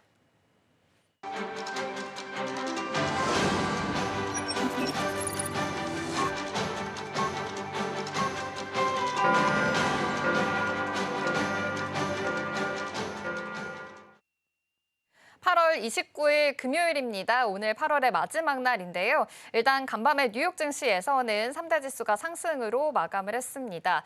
AI에 대해서 엔비디아 실적이 계속 나왔죠. 관련해서도 데이터 센터에 대해서 좀 부진이 있었지만 그럼에도 불구하고 매출과 가이던스 상향으로 나오면서 계속해서 좀 기대감이 있는 것으로 보입니다. 그리고 젠슨 CEO도 이 AI 버블론에 대해서 좀 불식시키는 발언을 하면서 그래도 기대감은 여전하다라는 점까지 함께 체크를 해보시면 좋을 것 같습니다. 그리고 경제 지표도 나쁘지 않게 나왔습니다. 또 GDP뿐만이 아니라 고용 데이터에서도 괜찮은 흐름이 이어지고 있는데요. 오늘 밤에는 PC 물가 지표가 나옵니다. 이 지수도 굉장히 연준이 주목하고 있는 만큼 함께 참고해 보시면 좋겠습니다. 그럼 우리 시장 본격적으로 출발해 보겠습니다. 오늘은 코스피 코스닥 양시장 상승 출발합니다. 코스피가 0.39% 상승하면서 3,208포인트 선 지나가고 있고요. 코스닥도 0.44% 상승 출발합니다. 801포인트 선 지나가고 있네요. 그렇다면 시가총액 상위 종목 살펴보겠습니다. 네, 오늘 SK하이닉스뿐만이 아니라 삼성전자 반도체 투도 오늘 상승 출발합니다. 삼성전자가 조금 더 강한데요. 1% 올라오면서 계속 좋은 흐름 보여주고 있는 점이 포착이 되고요. SK하이닉스 지금 보합권에 있지만 0.37% 지금 빨간불 켜주고 있습니다. LG에너지솔루션도 지금 보합권에 있는 상황인데요. 사실 어제였죠. 2차 전지주들 좀 투심이 흔들리는 모습이었습니다. LNF 관련해서 좀 단기간에 좀 급등한 모습도 있었고 이 부채 비율 또한 같이 이야기가 나오면서 좀 투심이 흔들렸었는데 오늘 장에서는 어떠한 흐름이 보여지게 될지 주목해 보시면 좋겠습니다. 삼성 바이오로직스 0.2% 오늘 상승 출발하고 있고요. 삼성전자 우선주 또한 오늘은 역시나 같이 또 1% 넘게 상승 흐름 보여주고 있습니다.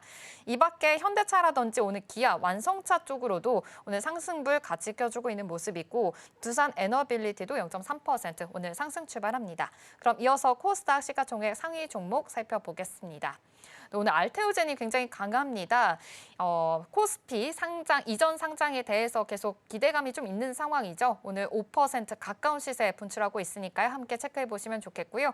에코프로 BM은 보합권에 있는 상황이지만 에코프로는 0.38% 상승 출발하고 있습니다. 이 둘의 흐름도 살짝은 엇갈리고 있지만 2차 전지주 전반적으로 어제 투심이 좀 흔들렸기 때문에 오늘 시장 안에서는 어떤 흐름들이 이어질지 계속 주목해 보시면 좋겠습니다.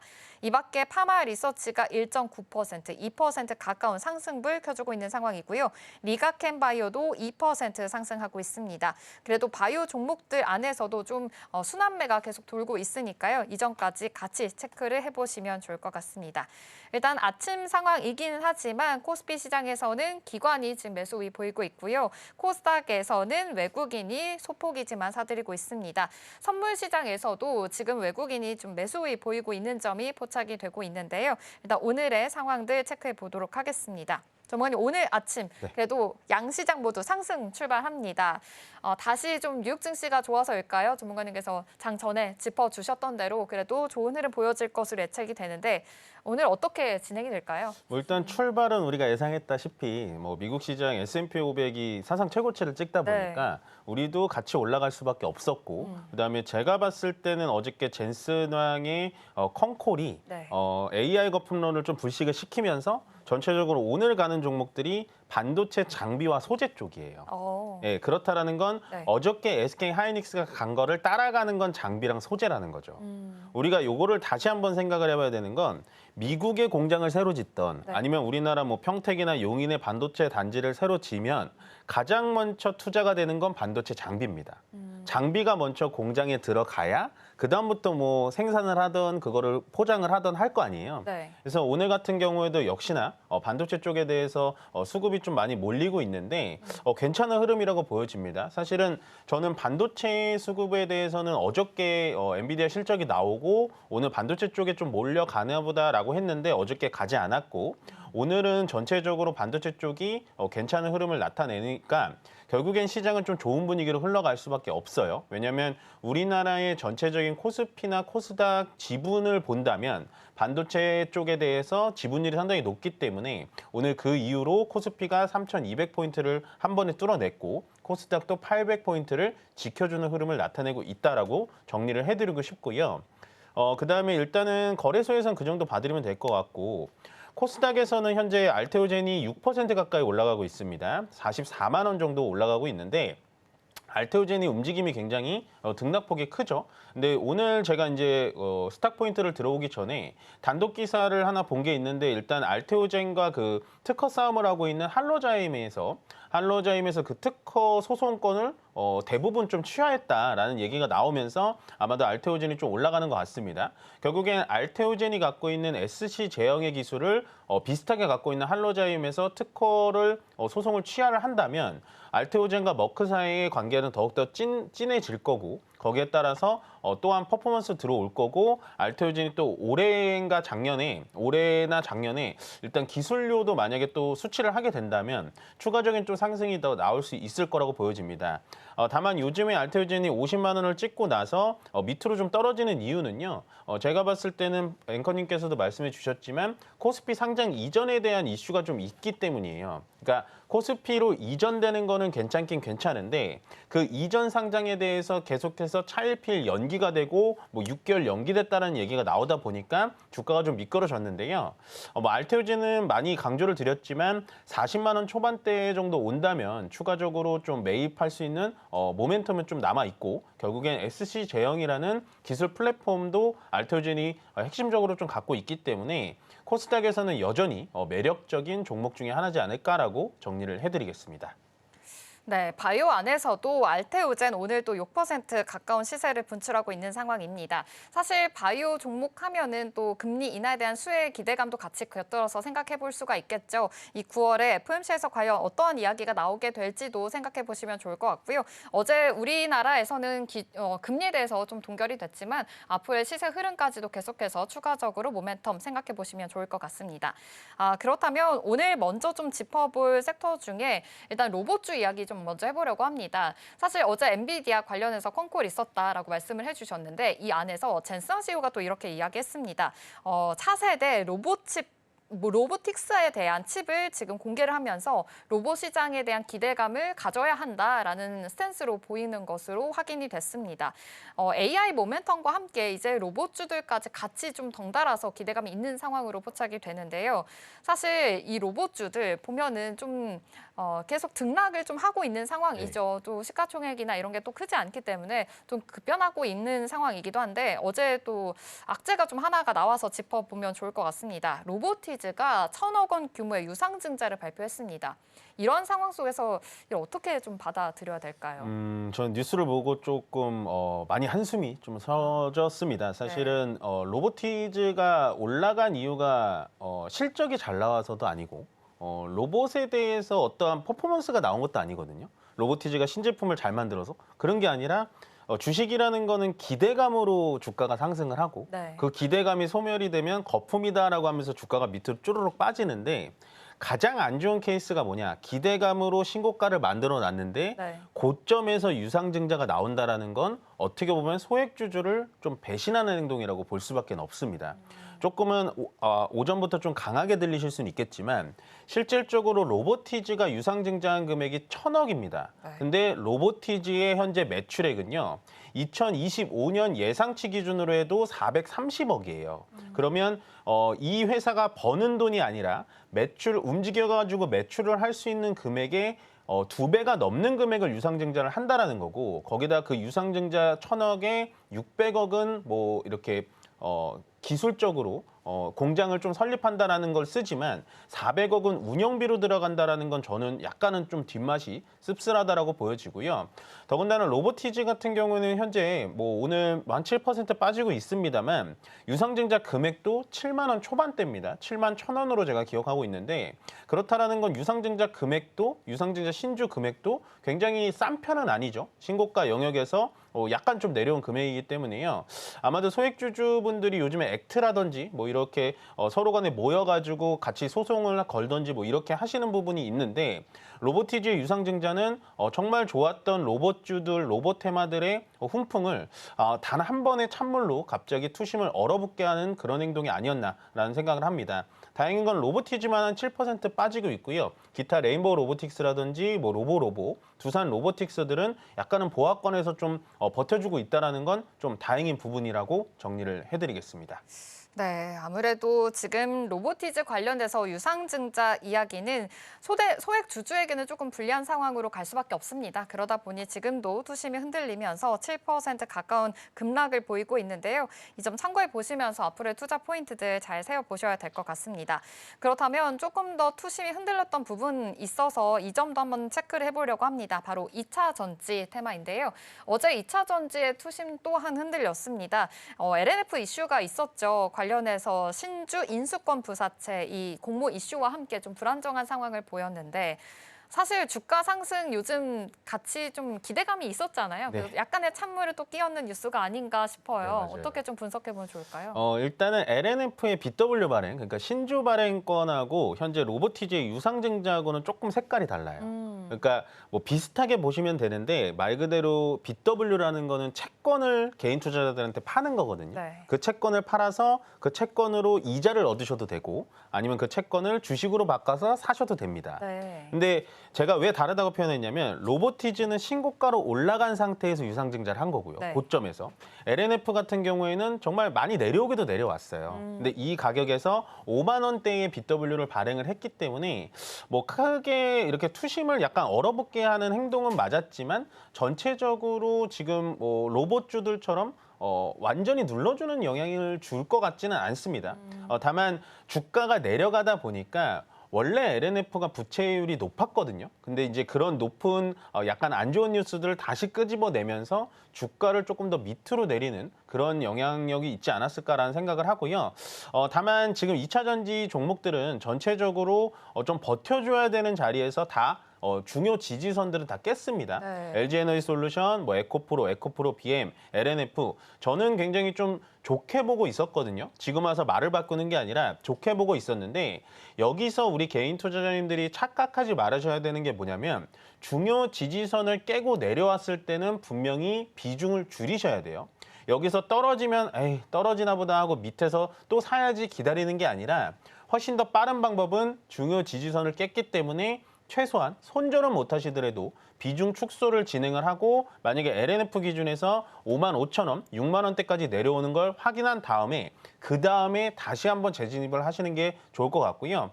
마지막으로 말씀드리지만 어쨌든 2차 전지 쪽에서는 현재 ESS 쪽과 LFP 배터리 쪽은 여전히 긍정적인 전망들이 많기 때문에 오히려 눌러줄 때 다시 한번 기회를 살펴보자라고 정리를 해드리겠습니다. 네, 지금 2차 전지 입장에서는 좀 투심이 흔들린 모습입니다.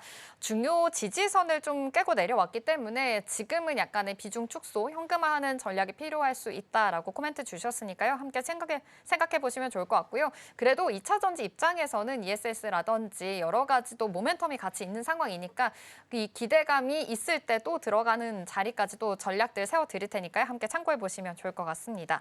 그렇다면 조금 더 기대감이 있는 얘기로 한번 바꿔보려고 합니다. 네. 어제 어제였죠. 상법 개정에 대내에서 다시 3차 강행하겠다라는 움직임이 나오면서 증권주들, 지주사들이 다시금 좀 반등을 해주기 시작을 했습니다. 이와 관련해서 이제부터 좀 다시금 야금야금 봐도 괜찮을지 좀 궁금하긴 하거든요. 좋은 포인트였던 것 같아요. 괜찮은 포인트였던 것 같고 시장에서는 오늘 연속 상승이 좀 나아졌으면 좋겠다라고 생각을 했는데 네. 그러지는 못하고 있어요.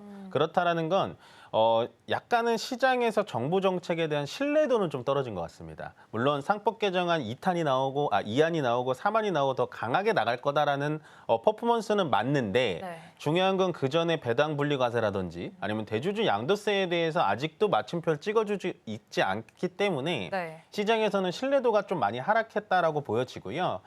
다만 지금 앵커님께서 얘기해 주신 뭐 지금 자사주 강제 소각이 이슈라든지 이런 이슈에 대해서는 정부가 좀 강하게 밀어붙일 것 같아요. 그럼 저도 좀 이해가 안 가는 게 대주주 양도세는 좀 흐리멍텅하게 지금 지나가고 있는데 이 자사주 소각에 대해서는 또 강하게 밀어붙이고 있단 말이죠. 그래서 시장에서는 좀 혼란스럽긴 한데요. 만약에 여러분들 이 상법 개정안에 대해서 나는 좀 투자 아이디어가 괜찮다라고 생각을 하시는 분들은 지금부터라도 회사의 재무제표를 좀 찾아보시면서 요즘엔 전산이 잘 돼 있으니까요. 자사주 비중이 많은 종목들을 좀 많이 관심 종목에 넣어 보시면 아마도 올해 말 아니면 내년 초까지는 좀 좋은 결과가 있지 않을까라는 생각을 합니다. 그래서 어저께처럼 상법 개정안에 관련된 종목들이 올라간다라는 건 결국에는 우리 지수가 3,300포인트를 넘어서 정고점을 넘어갈 수 있는 가능성은 높아 보인다라고 정리를 해드리겠습니다. 네, 좋습니다. 이러한 상법 개정안이 진짜 현실화가 된다면 지금 코스피 우리나라 증시를 다시금 좀 끌어올릴 수 있는 요소가 될 수 있으니까 함께 참고해 보시면 좋겠고요. 이 자사주 비중이 높은 종목들 옥석 고르기가 필요하다 코멘트 주셨습니다. 함께 참고해 보시면 좋겠습니다. 스탁포인트는 여기서 마무리하도록 할게요. SCTV 이민 전무가 함께했습니다. 고맙습니다. 네, 고맙습니다.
네, 계속해서 캐스팅콜로 이어가 보도록 하겠습니다. 오늘 도움 말씀에는 주식회사 플래처 김덕호 대표 자리해 주셨습니다. 대표님 어서 오세요. 네, 반갑습니다.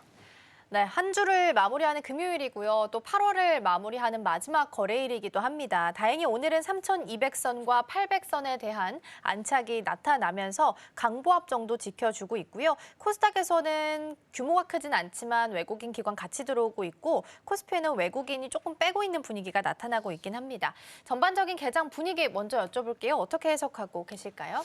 사실 이제 어제 미국장이 이제 반도체 섹터를 중심으로 해서 굉장히 좋은 움직임을 보였다라는 기사는 다 보셨을 것 같습니다. 근데 사실 이런 얘기를 들으면은 국내 투자자분들이 굉장히 가슴이 아파요. 왜냐면 우리나라 장도 좀 이렇게 잘 갔으면 좋겠는데 항상 미국 갈 때는 또 따로 국밥이더라 이런 얘기들을 굉장히 많이 듣습니다. 지금 이제 반도체 같은 경우에도 지금 아직 관세 협상 카드가 계속 남아 있죠. 지금 트럼프 대통령이 이재명 대통령과 함께 이제 회담을 가지면서 이제 자연스럽게 이제 관세에 대한 얘기들도 뭐 빼놓지는 않은 모양이에요. 근데 이제 문제는 이 협상에 대한 최종 단계가 어디까지 갈 거냐가 지금 아직까지 우리나라 증시에는 불확실성을 남아 있다는 거죠. 왜냐하면 지금 일본 같은 경우에도 사실 동맹 국가로서 굉장히 뭐 협상을 잘 했지 않느냐라고 얘기가 나왔다가 그러고 나서 한 달 뒤에 갑자기 번복이 됐잖아요. 그러니까 이런 문제점들이 굉장히 많이 나오다 보니까 지금 이제 일본 현 총리께서도 이시바 시게로 총리도 지금 뭐 당장 사임을 해야 되지 않겠느냐 뭐 이런 여론들이 지금 이제 일본 내에서도 굉장히 많이 퍼지는 것 같아요. 그러면 결국 이제 우리나라 이제 이재명 대통령께서도 이제 좋은 협상을 제안하기 위해서 갖는 것인데 물론 여러 가지 이슈는 있습니다. 사실 이제 우리나라에 있는 많은 국내 투자자들, 특히 이제 미국 주식을 하시는 분들 같은 경우에도 야 이렇게 되면은 어차피 지금 둘 다 불안한 상황에서 차라리 국내주보다 미국 주식을 하는 게 낫지 않겠느냐 이런 여론들도 있다라는 거죠. 그러다 보니까 지금 최근에 이제 지수가 상승을 할 때 개인 투자자들이 조금씩 물량을 조절하고 있는 모습들이 굉장히 나옵니다. 그래도 다행스러웠던 거는 그동안 이제 조정이 좀 일부 나왔을 때 코스피 지수가 3,300에서 3,200까지 이제 조정이 조금 나왔을 때는 그때 개인 투자자분들이 또 적극적으로 매수를 했어요. 그러면서 오히려 좀 차익 실현을 하면서 물량을 좀 소화하는 거기 때문에 저는 현재 구간에서는 우리가 오히려 증시가 강한 돌파를 기대하기보다는 일단 박스권 매매에 좀 더 초점을 두고 보수적인 전략을 가져가는 게 맞지 않겠나라고 보고 있습니다. 특히나 이제 지금 외국인과 기관의 수급이 지금 3주째 계속 지금 디커플링이 심화되고 있어요. 어제 같은 경우에도 뭐 순매수, 순매도 현황을 상위 매수 종목들을 다 보신 분들은 아시겠습니다만은 이렇게 외국인과 기관이 따로 노는가라는 생각이 들 정도로 종목이나 섹터나 이런 것들이 천차만별로 지금 달라지고 있어요. 그러다 보니까 이제 개인 투자자분들이 굉장히 어려워하는 게 분명히 이 섹터가 좋다라고 지금 미국 증시에서도 얘기가 나왔고 우리나라 그 관련주도 이런 주식들이 굉장히 많은데 왜 가는 종목은 이쪽만 가고 안 가는 종목은 이렇게 안 가느냐 이런 이제 전략적 차이가 이제 나온다는 거죠. 그래서 저는 일단 현재 시장에서 가장 어렵겠지만은 저는 먼저 외국인과 기관의 수급이 나누어진 종목은 어떤 기간에 따라서 어떻게 바뀌어가는가 그리고 기존의 포지션에 대비해서 그러면 이만큼의 물량이 나왔다는 것, 이만큼의 물량이 매수가 들어왔거나 혹은 매도가 나왔다는 것은 지금 현재 이 포트폴리오에서 어떻게 얼마나 정도의 긍정적인 가치를 보고 있는지에 대한 우리가 재평가를 해야 될 시기가 왔다라고 저는 보고 있습니다. 그래서 우리가 상반기 때 좋을 거다 했지만 사실 하반기 되면서 좀 주가 탄력을 못 받은 종목들도 꽤 많이 있어요. 근데 그렇다고 해서 뭐 펀더멘탈이 무너진 기업이 뭐 있는 것도 아니고 오히려 이제 펀더멘탈이 무너졌는데도 불구하고 기대주가 된다. 하반기 기대주다 하면서 또 강세되는 종목들도 많아요. 그래서 저는 시청자분들뿐만 아니라 뭐 많은 투자자분들이 이 시장에 이제 어떤 종목이 갔기 때문에 급하게 추격 매수를 하는 거는 자제하자. 부환해동하시는 것보다는 오히려 이제 성향에 맞으신 종목들과 그리고 현재 펀드멘탈에 맞는 비중을 담아서 투자하시는 것을 권고를 드리고자 합니다. 그렇군요. 지수 자체만 놓고 보더라도 당분간은 박스권 안에서 움직일 가능성이 높겠다라는 말씀 좀 주신 것 같고요. 외국인과 기관 수급이 나뉜 종목들은 조금 더 시선을 달리 봐야 될 수도 있겠다라는 말씀을 주셨습니다. 그러면 수급 이야기가 나와서 일단 순매수 화면 중에서 일단 오늘 삼양식품이 외국인 순매수 상위 종목에 들어가 있어서 이 종목 하나만 점검을 좀 해볼게요. 어느덧 지금 164만 원까지 어제 터치가 나왔고 오늘 프리마켓에서도 사실 162만 원까지 오름세 나왔다가 지금은 좀 빠집니다. 158만 원까지 떨어져 있거든요. 그렇지만 기관 투자자는 지금 거의 9거래일 연속 담고 있고요. 외국인 투자자도 어제 들어오는 모습이 좀 나타났습니다. 물론 고밸류긴 하고 가격도 너무 부담되긴 하는데 이렇게 잘 가는 종목, 그러니까 신고가 영역에서 움직이게 되고 랠리가 나온다면 이 종목은 어떻게 판단을 해야 되는 걸까요? 손실을 감내서라도 가야 되는 거예요?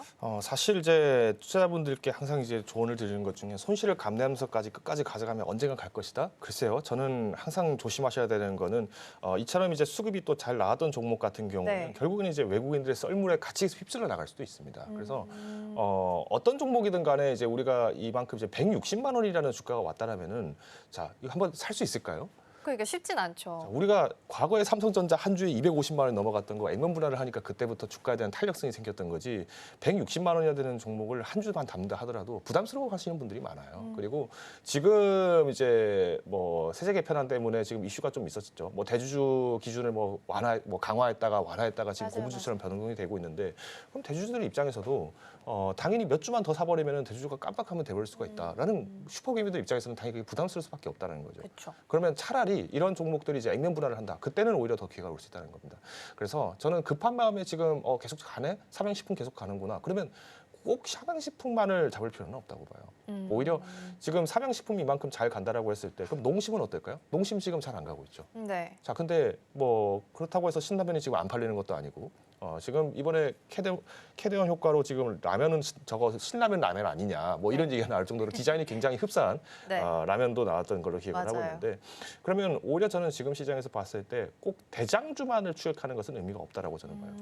지금 원전주 같은 경우에도 사실 두산 LBT가 한번 급락이 나왔다가 빠르게 반등을 했거든요. 아마 지난주 시간에 원전주 논란 관련해서 제가 얘기를 드렸을 때도 네. 뭐 단기적으로 반등은 충분히 가능하다. 그리고 중장기 성장 모멘트 있다. 그렇지만 우리가 두산 LBT만 무조건 고집할 것은 아니다라고 얘기를 드렸어요. 마찬가지로 식품주 중에서 지금 삼양식품이 하필 주가가 계속 신고가를 갱신을 해왔다 보니까 많은 분들이 그때 살 걸 하시는 거지만 한 주만 사도 내 포트폴리오에서 뭐 3% 5% 되신 분도 있어요. 정말 소액 비중을 투자하시는 분들도 많이 계시더라고요.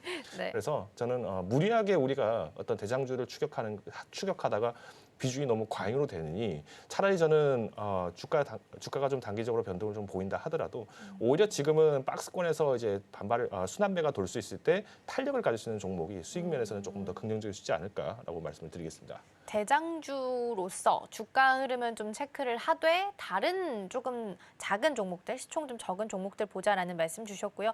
사실 고밸류 논란이 있을 수밖에 없긴 해요. PER이 지금 37배까지 있는 상황이라서 너무 빠르게 올랐기 때문에 고점에 대한 부담, 신고가 랠리긴 하지만 퍼에 대한 부담도 여전히 있다라는 부분도 함께 참고를 좀 해보시면 좋겠습니다.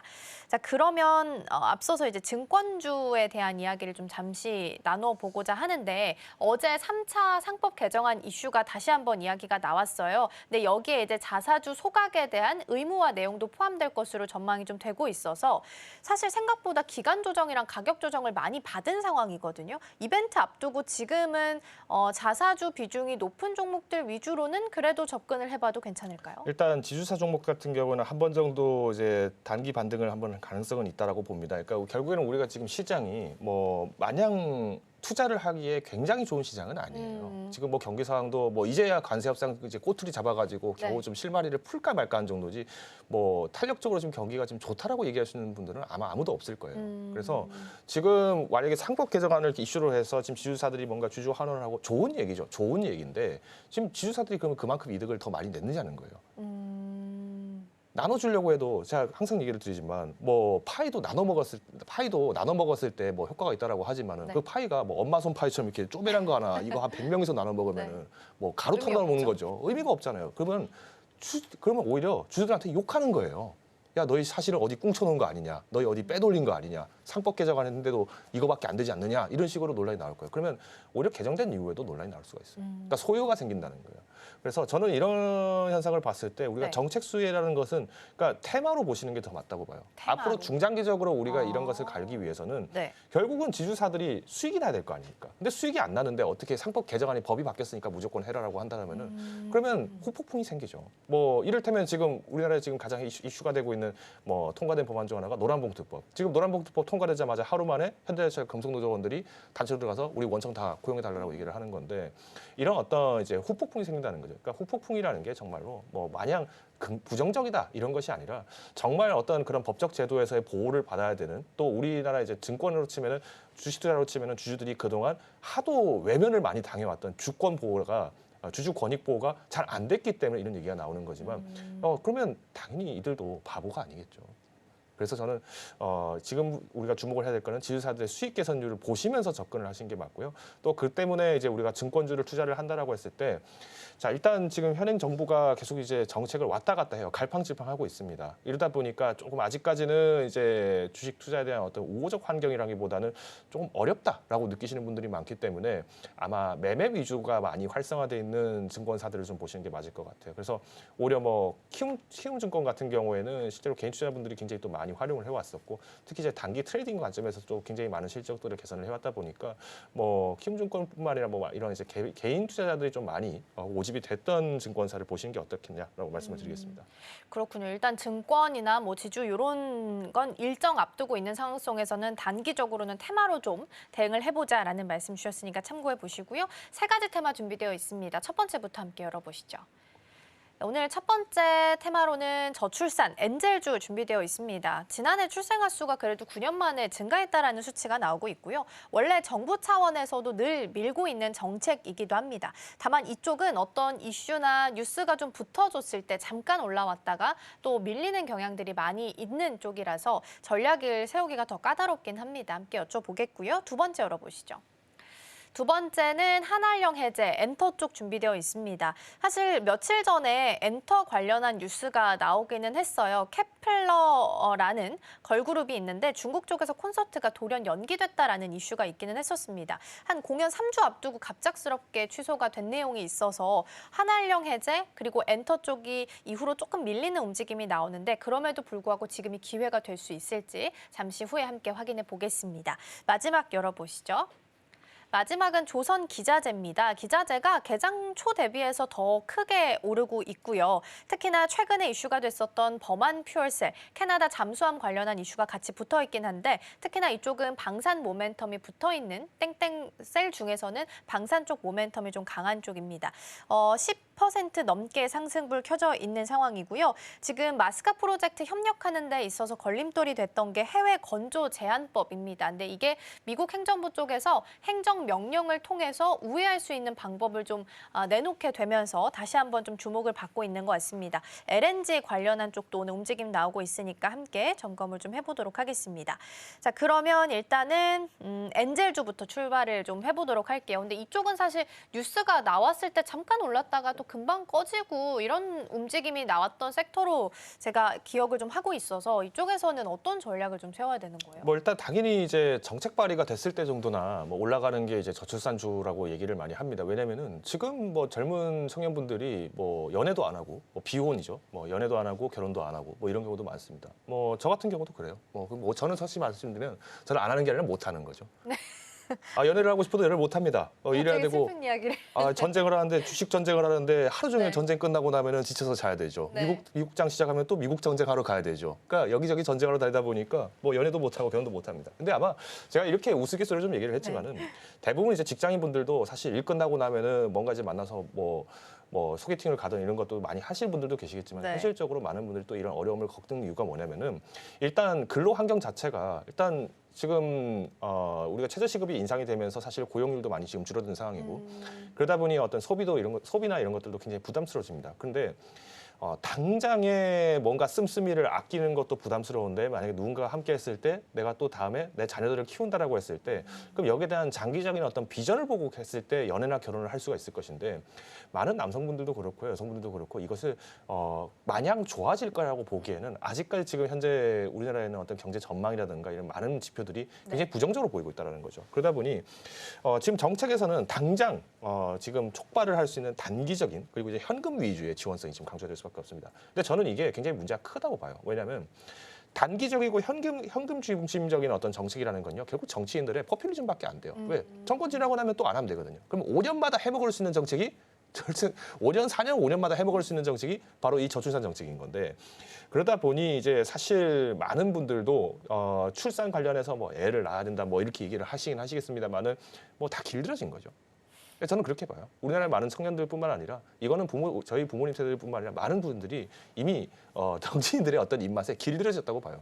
그러다 보니까 결론적으로는 그러면 우리가 지금 원하는 것은 무엇이냐? 당장 젊은 사람들이 원하는 것은 양육에 대한 인프라가 확정이 돼야 한다. 근데 인프라라고 하는 것이 그래 애기 키우면은 뭐 교육비 지원해주고 방과 후 수업비 지원해주고 하지 않냐? 좋은 말이에요. 근데 그 방과 후 수업비가 지원되는 게 공공교육에서 기준인데 공교육과 사교육의 격차가 얼마인지 알고 생각을 하셔야 되는 겁니다. 만약 그렇게 공교육 지원비가 굉장히 공교육 지원으로만으로도 충분히 자들이 좋은 일꾼으로 사회 여군으로 성장하는데 부담이 없다. 특히나 한국처럼 경쟁이 굉장히 심한 나라에서 그런 것이 문제가 없다라고 하면은 국회의원 자녀들부터 해외 유학 보내지 말라고 하세요. 우리나라에서 다 해학하면 되는데 이게 안 된다는 거예요. 그러니까 말로는 그렇게 얘기를 하지만 실질적으로는 그렇게 안 되고 있다는 게 현실이고요.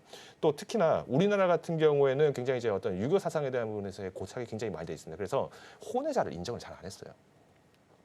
혼외자가 나왔다 그러면 미혼모다 뭐 이런 식으로 계속 비난하는 모습들을 굉장히 많이 봤기 때문에 그 인식을 깨는 게 어려워져요.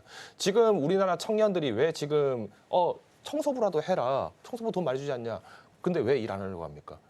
옛날부터 어렸을 때부터 이런 교육을 받고요. 너희 공부 제대로 안 하면 나중에 커서 저런 사람 된다고 얘기를 하는데 그런 어떤 고착된 인식이 그냥 오랫동안 박혀 있다 보니까 아 내가 돈을 못 벌더라도 내가 청소부는 하면 안 돼. 이런 선입견이 생겨버렸다는 거예요. 그거와 마찬가지로 지금 결혼이나 출산 같은 경우도 내가 결혼을 안 했는데 애를 갖고 싶어. 근데 결혼을 안 했는데 애를 낳았으면 나를 마치 이상한 사람처럼 보는 거 아니야? 이런 의식들이 사회 전반에 많이 났고 그걸 오랫동안 길러져 왔다 보니까 당연히 출산율이 떨어질 수밖에 없다는 거죠. 그래서 이번에 그래도 다행히 학기 출산율이 좀 반등을 하고 있다라고 얘기가 나왔는데 그 이유가 뭔지 제가 살펴봤더니 에코붐 세대가 이제 본격적으로 출산율에 기여를 하기 시작했어요. 에코붐 세대라고 하면은 우리가 과거 이제 베이비붐 1차 베이비붐 세대였던 분들의 이제 자녀들, 그러니까 보통 이제 한 91년에서 한 97년생 정도 되는 뭐 저를 포함한 이제 이런 30대 초중반, 초반에서 후반까지 있는 이 세대들이 점점 이제 출산에 기여를 하기 시작했는데 재밌는 거는 우리나라 출산에서 보면은 굉장히 특이한 형태가 하나 있어요. 바로 다태아가 굉장히 많습니다.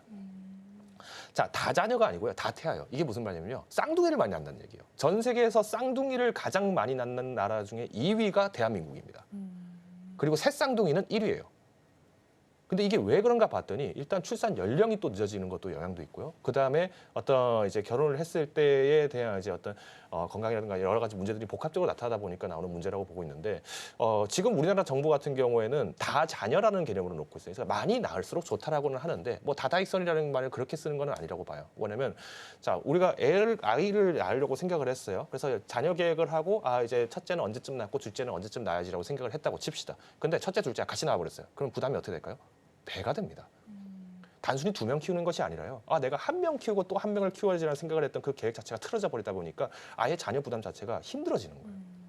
저도 제 주변의 고객분들 중에서도 당연히 쌍둥이를 낳으신 분들이 굉장히 많았거든요. 근데 이런 모습들을 봤을 때 그럼 여기에 대한 지원이라든가 또 뭐 시험관 아기에 대한 어떤 지원 비용이라든가 이런 것들이 계속 적극적으로 지원이 되지 않는 상황에서는 출산율을 단기적으로 올리기는 어렵습니다. 근데 오히려 지금 이제 주목이 되고 있는 건 이런 어떤 과거의 출산율에 대한 통계적, 그러니까 수치적인 부분에서 이제 양적인 부분에서만 집중을 한 정책이 많이 발휘됐다라고 한다면은 오히려 지금은 질적 부분에서의 개선세를 좀 더 주목을 해봤을 때 한 번 정도 정책 발의가 이제 내년 정도 나올 가능성이 있지 않겠나라고 보고 있습니다. 그래서 일단 출산율은 연말까지 조금 더 반등할 가능성은 충분히 있다라고 저는 판단하고 있기 때문에 이제 우리가 출산 장려 섹터, 뭐 엔젤 산업이라고 했을 때는 뉴스만 보고 볼 것이 아니라 이제 실적이 그래도 단기 반등은 할 수 있는 때가 오지 않았나라고 판단을 하고 있습니다. 네, 일단은 엔젤주가 다시 한번 좀 주목을 받을 수 있을지. 그러나 이쪽에서는 워낙 뉴스가 좀 나와줬을 때 잠깐 올라왔다가 떨어지는 시총 작은 종목들이 많기 때문에 이 부분도 좀 주의를 해서 투자 참고해 보시면 좋을 것 같고요. 그러면 이번에는 시선을 조금 옮겨 보도록 할게요. 이번에 오늘 가장 많이 올라오고 있는 쪽이 조선기자재가 개장 초 대비해서도 더 많이 올라오고 있거든요. 그리고 그중에서도 가장 눈에 띄는 종목이 지금 범한 퓨얼셀입니다. 근데 안 그래도 조선 쪽에서는 뉴스가 다 노출된 상황에서 새로운 뉴스를 막 찾고 있는 와중이었거든요. 근데 그때 새로운 뉴스로 수소가 좀 붙어준 상황입니다. 그러면 이 범한 퓨얼셀을 비롯해서 수소 관련 주들도 조선기자재단 안에 밸류체인으로 포함될 가능성 또한 열어줄 수 있을까요? 왜 갑자기 수소 섹터가 갑자기 갈까요? 이거를 항상 생각을 하셔야 됩니다. 지금 트럼프 대통령이 뭘 생각을 하고 갑자기 알래스카 산업하겠다, 뭐 지금 심지어 더 푸틴 대통령이 알래스카까지 초빙해가지고 했을까요? 뭐 워싱턴 떠나서 미국 본토 떠나기가 무서워서 그랬을까요? 그런 입장만은 아닐 겁니다. 뭐냐면은 트럼프 대통령이 지금 원하는 거는 저유가 정책이에요. 근데 지금 셰일가스에 대한 어떤 생산성을 지금 올릴 수 있는 기술력을 이미 미국 기업들이 확보를 했다고 보거든요. 네. 과거에 이제 셰일가스에 대한 생산 마진율은 유가가 63달러 선 이상을 상회했을 때 그게 유지가 됩니다. 근데 최근에 지금 이스라엘이 지금 중동 내에서의 문제를 굉장히 많이 일으키고 있죠. 그러다 보니까 중동 내에서의 정치적 입지도 굉장히 많이 약해진 미국의 상황에서 봤을 때 이번 오펙 플러스에서 증산을 하겠다라고 얘기를 했다라면은 덤핑 전략으로 가는 겁니다. 그리고 차라리 미국이 선점을 하자라는 입장에서 오히려 우리가 석화 에너지를 굉장히 많이 생산을 하겠다라고 얘기가 나오는 건데 그러면 조선기자재면은 그러면 우리가 오일 탱커선이 많이 가야 되는데 왜 수소 테마가 갑니까라고 한다면은 우리가 이거는 석유만 받기 때문에 그래요. 자, 알래스카에서 무엇 시출을 하려고 하죠? 천연가스입니다. 네. 지금 그리고 러시아 우크라이나 전쟁에서 지금 러시아가 달라고 하는 이 도네츠크 지역에 있는 자원은 천연가스가 굉장히 많이 예정이 되어 있어요. 그러면 이 천연가스를 추출하면서 나왔을 때 정제를 하는 뭐 그레이 수소라든가 블루 수소가 나오거든요. 가스는 가스대로 뽑지만 수소 테마는 수소 테마로 또 갈 수 그러네요. 있어요. 그리고 과거 아마 기억을 하시겠지만은 바이든 대통령이 그린 에너지 정책을 굉장히 많이 추천을 하면서 그린 에너지 정책을 굉장히 적극적으로 펼치면서 기존의 정유회사들한테 뭐라고 했습니까? 너희 어차피 인프라 그대로 쓸 수 있는 산업 중 하나는 석유 수소가 있다. 이걸 활용을 해라고 얘기를 했던 거예요. 네. 그래서 그때 석유 테마가 강세가 나왔던 겁니다. 그래서 저는 일단 법안표현세 오늘 이제 좋은 흐름을 나왔고 최근에도 좋은 흐름이 나왔지만은 오늘 지금 거래량을 보시면은 이제 수소 테마가 좀 강세가 나왔을 때 반짝 몰렸다가 또 다시 한번 좀 박스권이 나타나는 모습이 나옵니다. 그래서 네. 수소 테마도 여전히 중장기적으로 가야 돼요. 특히나 이제 우리나라 같은 경우도 이제 이제쯤이면 또 수소차 가겠지 이런 생각하시는 분들 분명 계실 것 같은데요. 네. 전국에 있는 수소차 충전소가 제주도에 있는 전기차 충전소보다 적습니다. 이거는 아직도 기억을 하고 계셔야 돼요. 그래서 수소 충전이라고 하는 개념은 말 그대로 산업성이 굉장히 큰 어떤 이제 트럭이라든가 트레일러 쪽을 보시거나 트램을 보셔야 되는 게 맞는 거지 당장 우리가 수소차라고만 해석을 하는 건 좀 어폐가 있다. 그렇기 때문에 두산퓨얼세는 두산퓨얼세가 같은 이런 셀주들이 네. 조금 더 움직일 가능성이 있다라고 요약을 드리겠습니다. 네, 오늘 범한 퓨얼셀이 좀 올라오고 있긴 합니다. 캐나다 잠수함 관련해서 이슈가 먼저 붙은 상황이었고 이쪽은 방산 쪽 모멘텀이 같이 있는 종목이기도 하거든요. 근데 오늘은 지금 8% 정도 상승불 켜져 있는데 개장초 대비해서는 윗꼬리가 굉장히 많이 길게 달려있는 상황입니다. 그래서 오후장까지 변동이 좀 있을 수 있으니까 함께 챙겨보시면 좋겠습니다. 조선까지 다시 한번 테마 상위단에 올라오고 있다는 부분까지 함께 챙겨드리겠습니다. 오늘 대표님과는 여기서 인사 나누겠습니다. 오늘 말씀 고맙습니다.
네, 댓글 답해주는 아나운서 코너로 이어가 보겠습니다. 김민 앵커 나와 계십니다. 어서 오세요. 안녕하세요.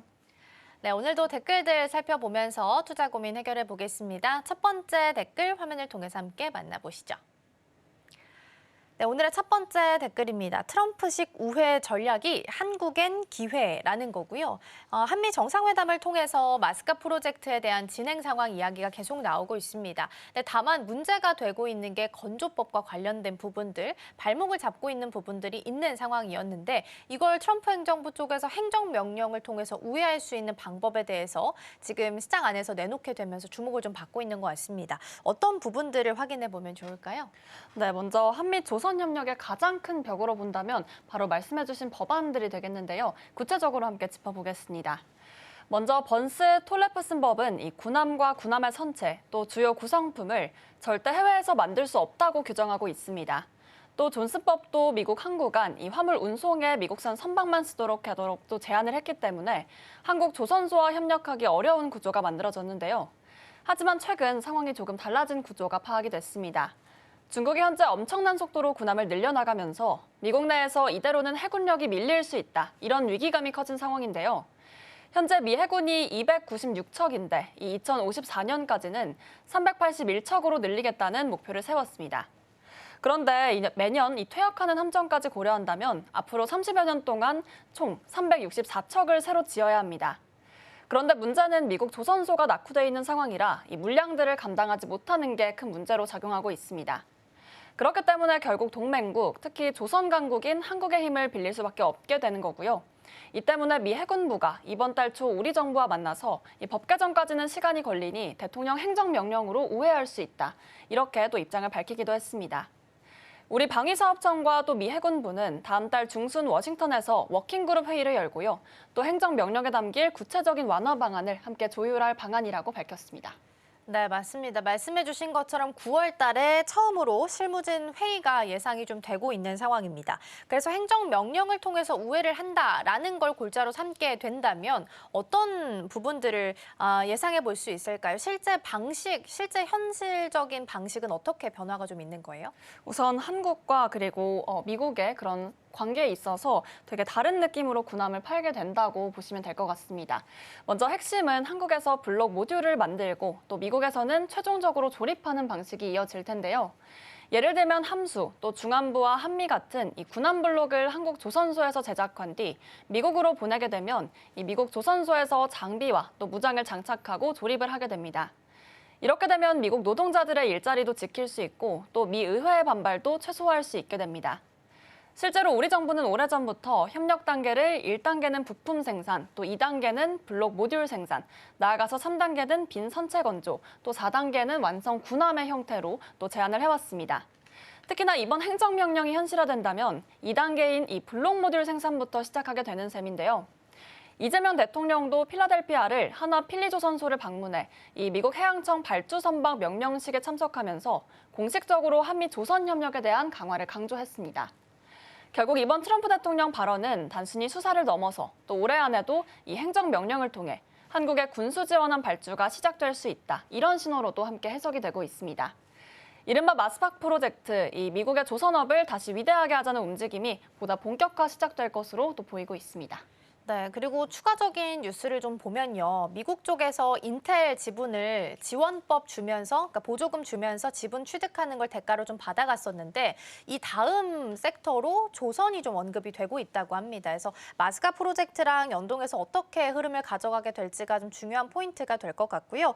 다만 이제 노무라 쪽에서 나온 의견을 보면은 만약에 미국 쪽에서 만들고 배를 이렇게 건조시키고 하면은 가격적으로 봤을 땐 6배 정도 비쌀 수 있다라는 이야기까지 나오고 있는 상황이라서 추가적으로 좀 들려오는 뉴스들은 보셔야겠지만 긍정적인 뉴스와 부정적인 뉴스들이 최근에 같이 좀 보도가 되고 있기 때문에 균형감 있게 좀 보셔야 될 것 같고요. 앞서 말씀드린 것처럼 오늘 조선이랑 조선 기자재단까지 계속해서 현재 오름세 시연하고 있다라는 부분도 함께 챙겨드리겠습니다. 자, 첫 번째 댓글 살펴봤고요. 이어서 두 번째 댓글 화면을 통해서 함께 만나보시죠. 네, 오늘의 두 번째 댓글입니다. 금감원 엄격 심사란이 일정 더 늦어질 듯이라는 댓글이고요. 최근에 이제 삼바 관련해서 인적 분할과 관련된 증권 신고서를 중점 심사 수준으로 심사하겠다라고 기사가 보도가 됐습니다. 이게 어떤 내용인 건가요? 네, 이번 발표는 단순히 심사에 그친다라는 내용으로 끝나지가 않습니다. 구체적인 내용 함께 살펴보면요. 이 삼성 바이오로직스는 지난 5월 자회사 삼성 SP홀딩스를 설립하는 인적 분할 계획을 발표했습니다. 기존 구조에서는 CDMO 사업을 하는 삼성 바이오로직스와 또 바이오시밀러 사업을 하는 삼성의 이 피스 간 이해 상충 가능성이 있었는데요. 인적 분할은 기존 주주가 또 지분대로 이 신설 법인 지분을 받는 방식이기 때문에 투자자 피해 우려가 상대적으로 낮습니다. 그럼에도 불구하고 한국거래소 예비심사가 또 예상보다 길어지면서 일정이 어느 정도 지연이 됐고요. 또 금감원의 경우에도 사회적 관심과 투자자 보호를 이유로 엄격한 중점 심사를 수준으로 또 심사하겠다고 밝혔습니다. 이는 인적 분할이 또 투자자에게 미치는 영향, 그리고 그룹 지배 구조에 대한 개편 가능성, 또 신규 자회사 설립 계획 등 이런 전반을 보다 꼼꼼히 확인하겠다는 의미로 현재 파악이 되고 있고요. 따라서 심사가 장기화된다면 이 당초 계획된 주주총회 일정도 추가로 더 늦춰질 수 있을 것이다. 이런 시각이 커지고 있습니다. 네, 말씀 주신 것처럼 보통 인적 분할은 긍정적, 물적 분할은 부정적으로 주가상으로는 판단을 좀 하게 되죠. 근데 이제 회사 측 입장을 보면 유상증자를 하는 게 아니기 때문에 중점 심사 대상이 될 수 없다라는 입장인 거고요. 반대로 이제 금감원 쪽의 입장을 본다면 워낙 이제 삼바라는 기업 자체가 규모가 크고 사회적 관심이 높은 주제다 보니까 중점 심사를 할 수밖에 없다라는 입장을 첨예하게 좀 대립하고 있는 것으로 보입니다. 자, 그러면 금감원 심사가 실제적으로 분할 계획이나 재무 구조에는 어떤 영향을 주게 될까요? 사실 핵심 포인트는 이 재무에 대한 안전성과 여기에 더 나아가서 신규 법인 계획 쪽으로 살펴보셔야겠습니다. 이 인적 분할 후에 삼성 에피스홀딩스의 현금 1,000억 원과 또 삼성 바이오에피스가 이관되면 이 부채 비율이 따져봤을 때 기존 39%에서 59.9%로 높아지게 됩니다. 이 수치로 봤을 때 절대적으로 위험한 수치까지는 아니지만 이 향후 실적에 따라서 안정성에 영향이 있을 수 있습니다. 또한 현행법상 지주사로 인정을 받으려면 2개 이상의 자회사가 필요한 상황인데요. 삼성 에피스홀딩스는 현재 자회사 한 곳만 이관받아 이 신규 법인을 설립해야 합니다. 금감원이 이 신규 자회사 계획을 또 구체적이지 않다고 판단하게 된다면 정정 요구가 나올 수가 있고요. 다만 또 지배구조 측면에서는 한국거래소와 확약한 바처럼 이 향후 5년간은 중복 상장하지 않고 또 인적 분할 목적에 반하는 개편도 앞으로 하지 않겠다고 명시했기 때문에 이 부분에 대해서는 큰 문제는 없을 것으로 또 파악이 되고 있습니다.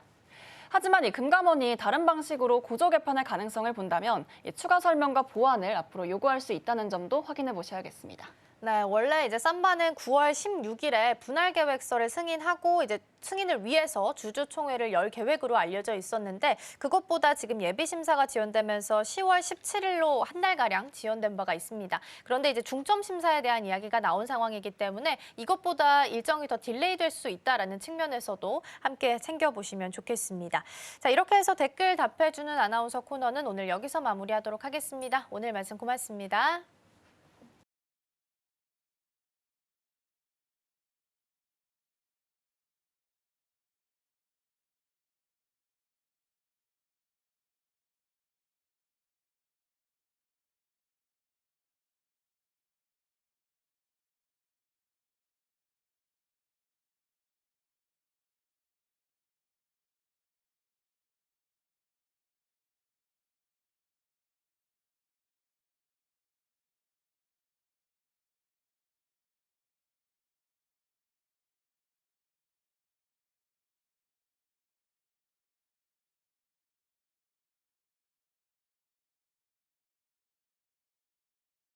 네, 오늘 지수가 크게 오르지는 못합니다. 그럼에도 금요일이라는 점을 감안했을 때는 강보합 잘 지키고 있다라고 볼 수 있겠고요. 코스피는 3,200선, 코스닥은 800선을 이탈하긴 했지만 799선에서 움직임 나타납니다. 오늘 돌고 돌아서 또다시 조선과 조선 기자재단이 강하게 움직임 나타나고 있습니다. 더불어서 일정상 PC 지표도 발표 예정되어 있으니까요. 이 부분까지 함께 참고해 보시면 좋겠습니다. 저희가 방송 중에 제공해드린 정보는 투자 판단을 위한 조언일 뿐 해당 종목의 가치와 수익률은 보장하지 않습니다. 저희는 다음 주 월요일에 돌아오겠습니다. 시청해주신 여러분 고맙습니다.